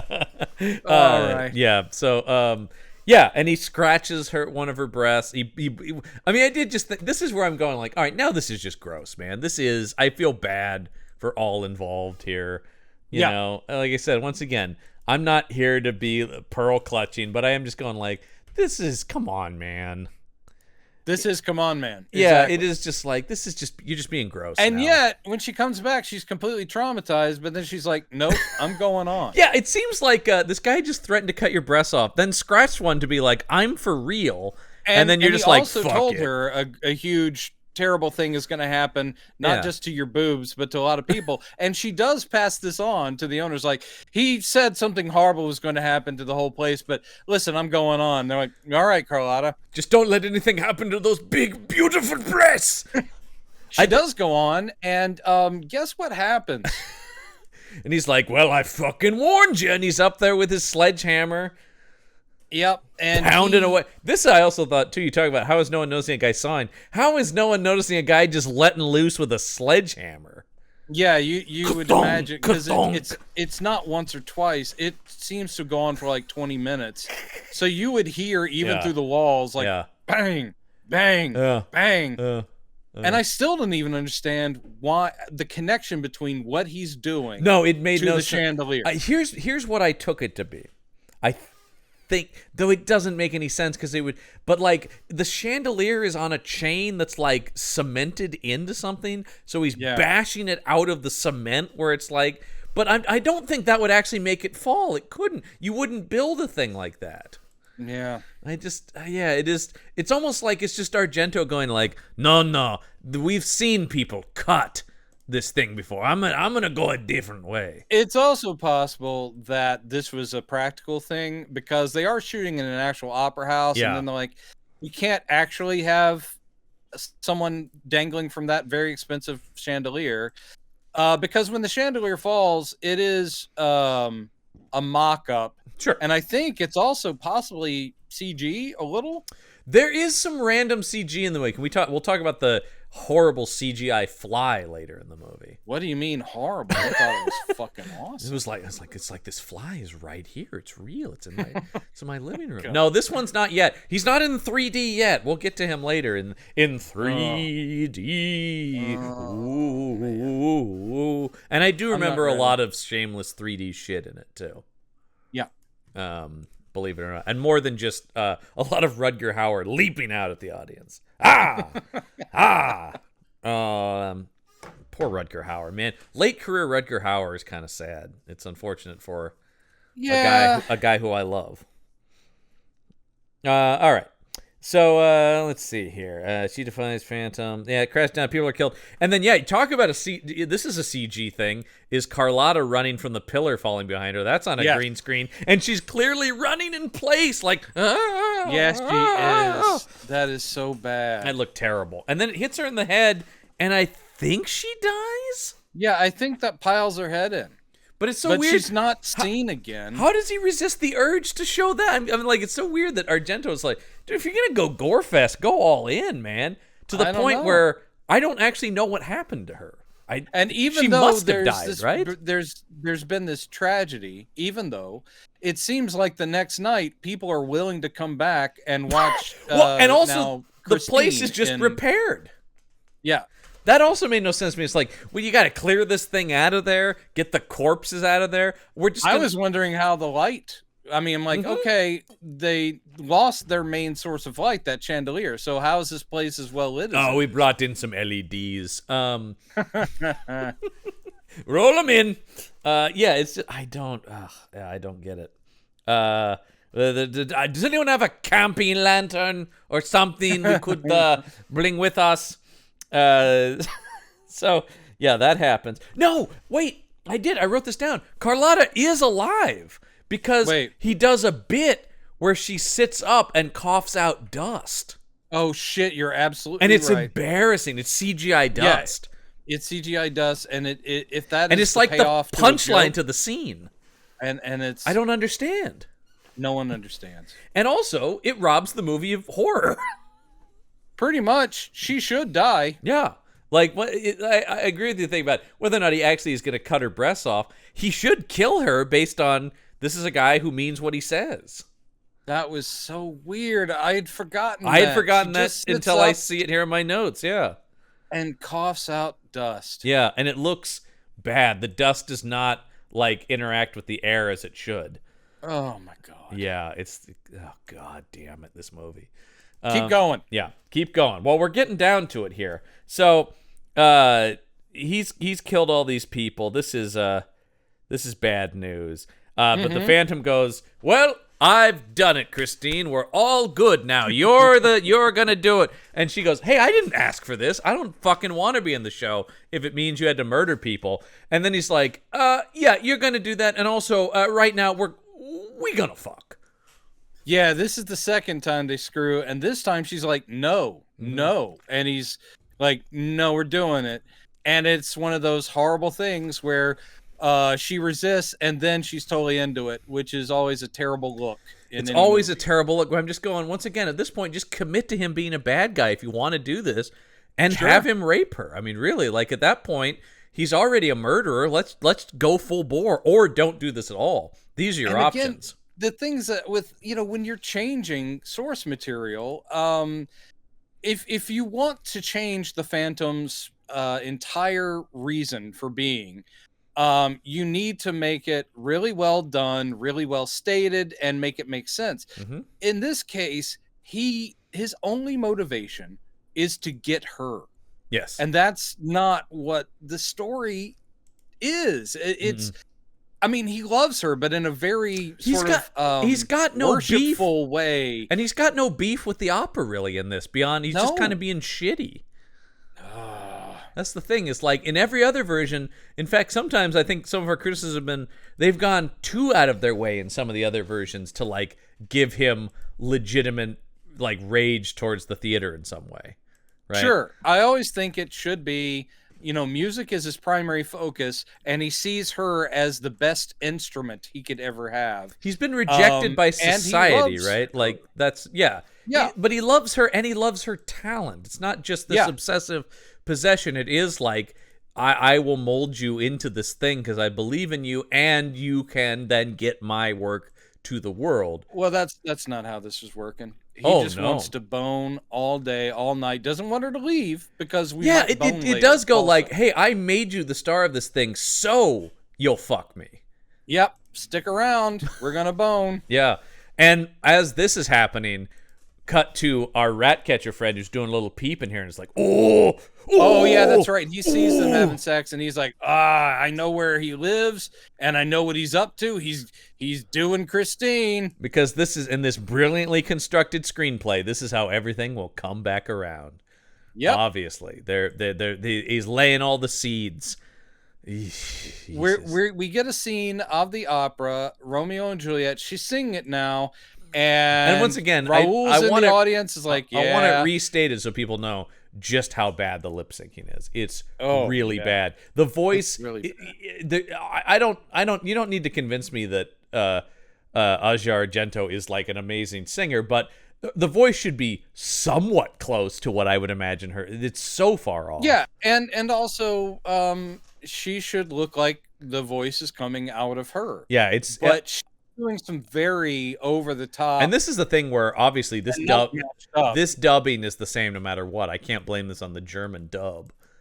Yeah. They wouldn't have put in a different thing. Yeah, so it doesn't work. No, it doesn't. It's just bad. And that's even not on her necessarily as much as like you guys needed to do more takes of this or work this technically better or get, something. I don't know.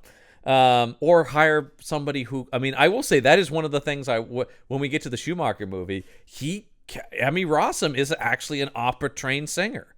Yes. And it shows, and it really works. She is pretty much for me, the best thing about that, because she's a unquestionably perfect match for the character. You buy her, and she's actually doing that singing and knocking it out of the park. Yeah, you will hear nothing bad about her when we get to that movie. I think she's great in that movie. She is the thing that works. And that's one of the reasons that movie is so frustrating. Is because you're like, you crushed it with the Christine casting. Yep. Now the Phantom casting. We'll get there though. Yep. Unfortunately, I've never sung a day in my life. Really? I'll do it. Yeah. But I'm not putting on the latex suit. Yeah, no way. But all of my stars wear this. It has nipples and a cod piece. Cool it, Joe. He sees them doing that. And then we got to get to, let's get kind of sexual with the rats, because Christine's wandering around, and we cut to Julian Sands with all these rats running all over him, and he's sort of doing a like, oh yeah. So basically he gets out of bed like, that was good, and then walks off, and then when she wakes up, he's not here. So she's poking around and she hears all the rat sounds, and she peeks through another section of his lair, and he is in this sort of, I don't know, like love seat thing, and he's just laid back with rats roaming all over him. Oh yeah. His shirt's open and he's stroking them, and he is looking like, this is the stuff. He's putting them up against his face like, yeah. And then, very disturbingly, right before she backs away like, I don't want to watch this anymore, he starts to undo his pants. Yep. Holy shit. Once again, it's like, this is something that Julian Sands was like, yeah, okay. This is about the part in the script where Malkovich is like, yeah, tell him I'm not doing it. Yeah, sorry, I'm out. Yeah. So, can you find me some sort of I don't know, Russian poker player character to play in something? No, yeah, it's once again, it's like not enough to just, you could, and I wouldn't put this in a movie, but if you're Dario Argento, you could add a tiny bit of this, but it's like, no, you literally have to see him undo his pants. You can't not, Dario. I know. It's like I can't imply it. I need to show you explicitly that this guy gets busy with rats. Jesus Christ. Yeah. Man. Actually, I will say my lifelong dream of seeing like porn fanfic of Mrs. Frisbee and the Rats of Nim finally came true. This really did it. I know you've been talking about that for a long time. Yeah, also my really hot and heavy take on Stuart Little is not, I still haven't gotten that. Stuart Little, Jesus. An erotic adventure. Yeah, Stuart Big. That was lame. I'm very tired. But I'll own my joke. Yeah, but it is very bad. Yeah. Yes, he's doing that, and this is when Christine's basically like, "Hey, rats or not, I'm out of here." Okay. Yeah. And so she runs out of here, and at this same time, lucky for her, just as she's escaping, the handmaiden has showed Raoul the secret entrance down into the cave, so he can go save her. Yeah. The timing couldn't be better. Mm-hmm.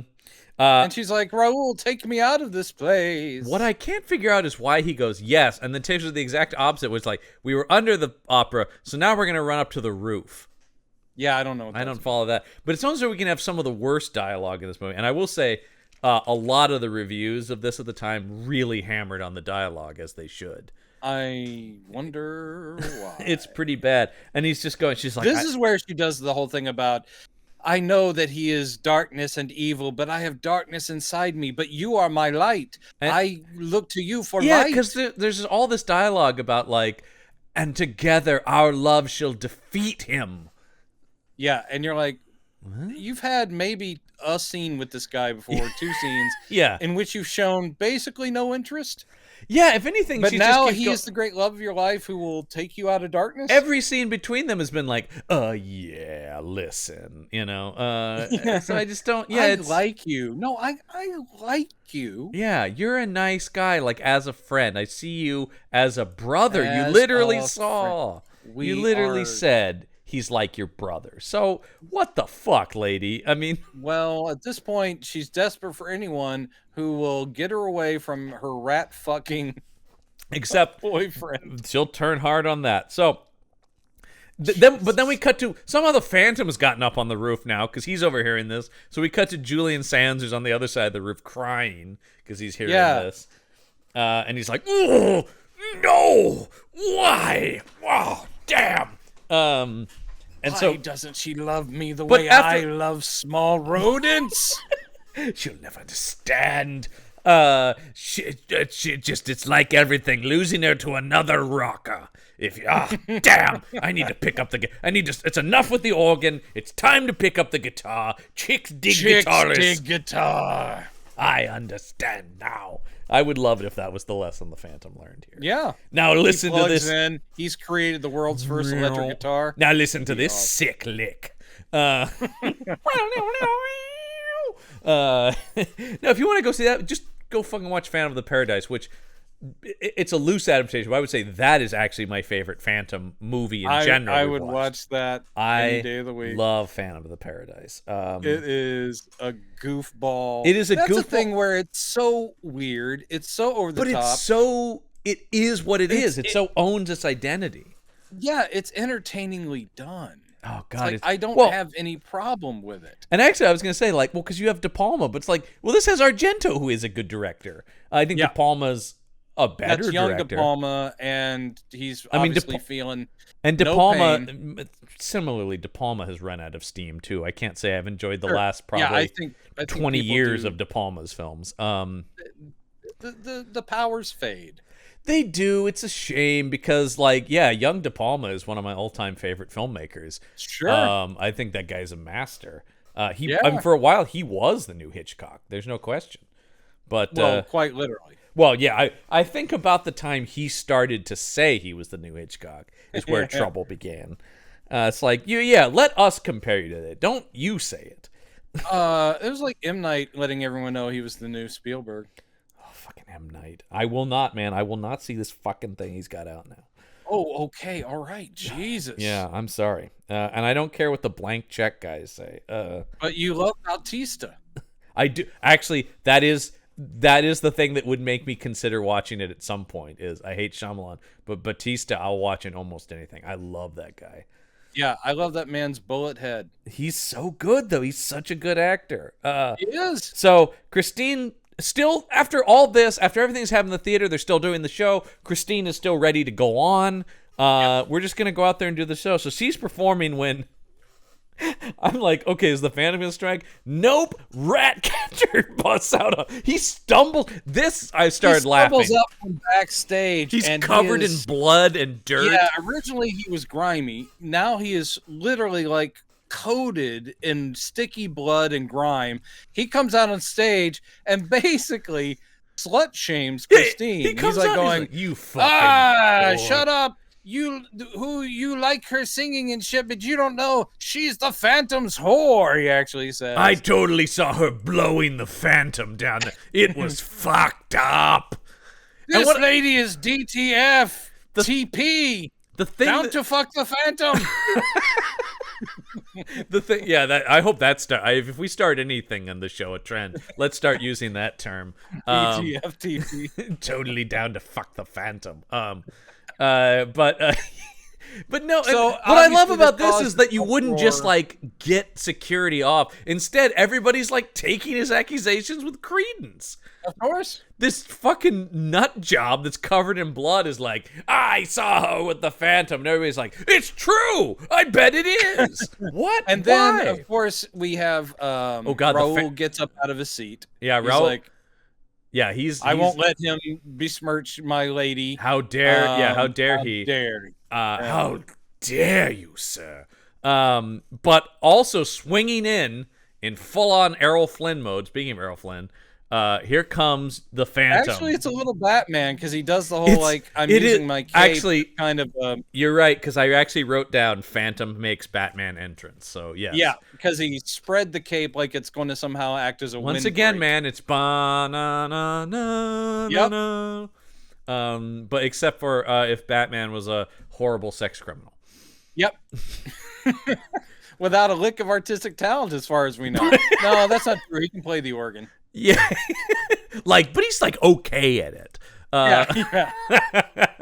This isn't about the undiscovered genius living in the sewers. It's like, dude, well, you auditioned. You weren't that good. So we said no. Let it go. God. Listen, we saw your opera. We looked it over. It's really not that good, buddy. And I think you stole some of the themes from Benson. Yes. Hey, Poker Face reference. Oh, God. The best show, man. The best show. Oh, it's great. It's great. I love it. I love it. And guess what? We just put another timestamp on when we did this. Yeah. We're actively in the middle of watching Poker Face at the moment. Oh God, I wish. Actually, as of the recording of this, to further timestamp it within the timestamp, there's a new episode on tomorrow. Yeah, that's right. Yep. I'm going to be too busy, though. It's show week. It is. It is indeed. You have all the busy stuff to do. Yeah. So he swings in, grabs her in classic horror movie fashion. She just falls unconscious for no reason. Yeah, that's the thing. I mean, look, I do understand that traditionally Christine, and it has a lot to do with Gothic literature. It has a lot to do with the time in which the novel was written. Christine is kind of a being passed from bad guy to good guy and back and forth. That's in keeping. But this movie, made when it is, I mean, even the musical fleshes her out a bit more. She becomes aware of things. She basically tells the Phantom, what you're doing is wrong. This Christine is literally like, oh no, I'm fainting again. Oh, I'm going to wake up somewhere. And now I'm going to say I love him. But then Raoul will show up and I'll say I love him. Well, because like in the musical and in a lot of the versions of the story, she has empathy for the Phantom. She doesn't love empathy. Him. She can't return the love that he feels. But it's because of her humanity towards him that he doesn't go through with the worst of his things and lets her go. Right. That's kind of the beauty of the story. The thing that I think people often misunderstand about these monster stories is I think we always want them to be more emotional, right? I want them to be they're all tragic in a certain way. Yeah. They're all tragedies to different extents. So when you just make him this horrible fucking guy and then make Christine a nothing character and also make Raoul a nothing character who is often actually you talk about Emmy Rossum being I will give it up for Patrick Wilson when we talk about that. No, I think he is fine. I think Raoul is always kind of the Freddy as we love to call him. Yeah, he's but I think the Freddy. Patrick Wilson is a legit musical theater guy who actually like has got some pipes in that thing and is a good fit for hero guy. Yeah. So I didn't have any problem with him in that movie. I actually really Raoul is the Freddy character that no one really cares about. He just has to be heroic and decent and at least appealing enough that you'd see why Christine would be like. And Patrick Wilson is that. I've always thought that guy is a very talented dude who has made some bad career choices. Yes. Moonfall is embarrassing. I'll just leave it at that. I will never see it. Oh, it's terrible. Okay. So he's bringing her down. Now everyone is like, into the tunnels. Let's go get him. So we're all chasing the Phantom now. Track down this murderer. He must be found. Yes, exactly. Exactly. So what's happening. And when Christine does awake down here, she's going, Raoul, you have to save me. Yep. And so you're going, and at this point, I'm going, okay, that's where we've landed. Your love can defeat this. Our love can defeat this guy. Raoul, you have to save me. I'm not expecting a full 180 on this character, but believe it or not, we get it. We get more than a 180. We get a 360 and then maybe another 180 because literally from scene to scene, shot to shot, like Raoul does show up. But the second the Phantom starts getting shot, one thing. Here's the thing I love.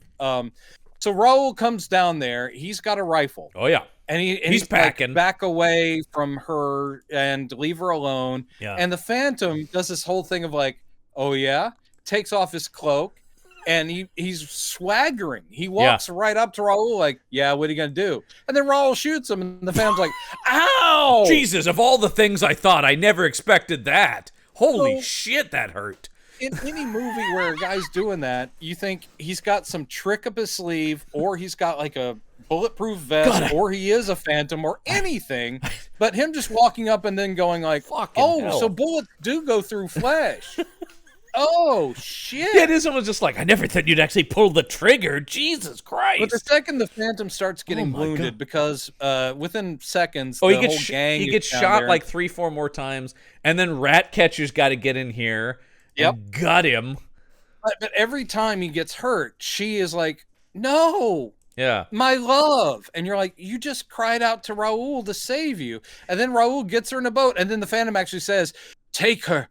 Get her out of here. Yeah. Put her in the boat. This is wild, too. I mean, and all of this, well, not all of it, but let me say, you could justify some of this. If it is like, I don't love him, but don't murder him. okay. Right, I could right. see that. I could also Because see. this is kind of the ending of the book and kind of the ending of the Yeah. musical too, but you've built to it to where we understand her feelings, why she's saying things, Yeah. and his quasi redemption arc. You get it, but here it's literally like, oh shit, I guess I am mortal and I'm being shot to death, so take her out of here.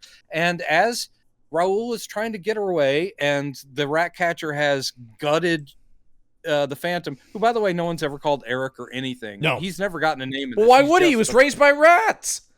Right. And so as he's boating her out, Raoul has to listen to Christine just going, "My love."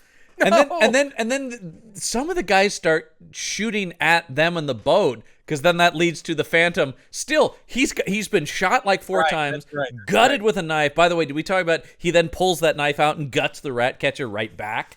Yeah, of course. Turnabout is fair play, sir. You got me, I got you. That's how it works. You brought up the interesting thing at the end is that they do this strange thing where it does appear that the Phantom is trying to protect them so they can get away. Yeah. Why would the crowd, and you're right, the crowd starts trying to take pot shots at Raoul and Because Christine. literally, there's a guy. What? There's a bunch of guys with rifles, and one of them goes like, "They're getting away!" And you're They like, had what? nothing to do with this. It's so weird. Wasn't And Raoul that's why leading the these Phantom does guys? this last-minute heroic thing. I thought Raoul was leading these guys down here, so I don't understand I why know. all of a sudden they're like, and while we're at it, let's just kill him too. We're just so bloodthirsty. None of this makes sense. None of it of this makes sense. And then yes, this is where he's I mean, keep in mind he's bleeding out. He's so fucking dead already at this point. But Julian Sands grabs one of these guys' rifles and he's going down like John Wayne in the Alamo, swinging this thing around, and just knocking dudes around. And then it all culminates using Old Betsy. That was the name. I'll show him what for. Crockett's rifle. I remember liking that movie as a kid. I've never seen it as an adult, and I prefer to have my memories. Yeah, you don't want to read. No, it's pretty dumb, I think, is actuality. There's also the fact that history keeps rearing its ugly head and going, not the way this happened. Oh, not at all. And actually, I'm okay with that in some, because there are plenty of things. It is a fairy tale of the Alamo. Yes, and I'd be okay with that, but I think it's also kind of long. And once again, So anyway, Richard Widmark is Jim Bowie. Come on. Well, I love Richard Widmark in anything. That guy was fantastic. That guy was fantastic. So he's knocking dudes around with that, and then I'm like, how is he still not dead? Because it's enough for him to then the lightning hits and he stands there going, Christine, before a guy runs him through the back with a bayonet. And then he finally pitches forward into the water. In slow motion, of course. Oh, of course. And then we cut to once more the No! bow of the little boat, and Christine looking out, just going, "Oh, my love!" And then freeze frame credits. Freeze frame credits. I can't believe the movie just stops. Really does. Good boy. It stops. Maybe they also cut off an epilogue where they get out of the boat, and then she's like, "I will love you forever" or something. I want to cut back to. I don't need that. I want to cut back to Raoul going, "Oh, Jesus Christ." Yeah, it's like, "Oh, really? Oh, I'm your guy now? Great." Who is it going to be next week? Like the milkman? Oh, my love, my love. I'd love it if he starts mocking her. That'd be great. Hey, remember when we were in that boat and you were screaming, my love, my love? Yeah. Yeah, remember when you were all into that dead guy with the rat hair? Man, you were just never going to let this go, are you? Once a rat fucker, always a rat fucker. That's what I say. Yeah. Oh boy. Well, we'll get there, man, when we talk about, because we are going to talk about the Andrew Lloyd Webber sequel, which is insane. Yep. Love Never Dies. But for right now, do you recommend this film, John? Lord, no. There aren't even like. It's not even like it's not even like a partial thing where I'm going like, well, this part was okay. None of it works. None of it works. It's not. Once again, it's not overwhelmingly like god awful. It just fails. It's just a failure. Yep. It just doesn't work at all. I'm not like. I mean, there are parts of it that make me mad, but I'm not as angry as some of the worst stuff we've watched. But it's just bad. This is just bad. It just and made by a guy who should know better. I think that's the other thing too. There's oftentimes when we say something, we do make differentiation. Some things are bad and fun to watch. Yeah, this one's This not. offers no entertainment. There's no entertainment. It's weird. There's a lot of weird stuff, but it's not silly bad. And that's the thing where people who go, I enjoyed it as a campy comedy. I'm like, I'm not even seeing where you're getting that from it. Yeah, no. It's not even, it's bad. Oh, well, thank God our streak of bad is over next week. Oh, really? Yes, it is, because finally, one we've been waiting for, a movie I know is good because I've seen it many, many times, and that is Blade. It's time for the Daywalker to make his entrance on this show. He is one bad mother. Well, he's going to teach us that some motherfuckers always be trying to ice skate uphill. I know. I know he is. I love this movie. I've loved this movie since it came out. This is such a blast. It's right up our. It's kind of a perfect movie for our show because Blade 2 better. But I like Blade. I like Blade 2 better as well. I do think Blade 2 is better, but I think Blade is a great intro. Blade is great, and perfect casting. Perfect casting, amazing. It's one of those things where Wesley wanted to do Black Panther, and he would have been a very good. He would have been good, but I think Blade was the better character for him. I think it really. I mean, he crushes it. Snipes really does. He's a good enough actor to play basically anything. Yeah, but. I will say one of the things he's really good at and what people expect from him is a badass mofo. Yeah. And the thing is that T'Challa is a noble king hero, and that is not a badass mofo.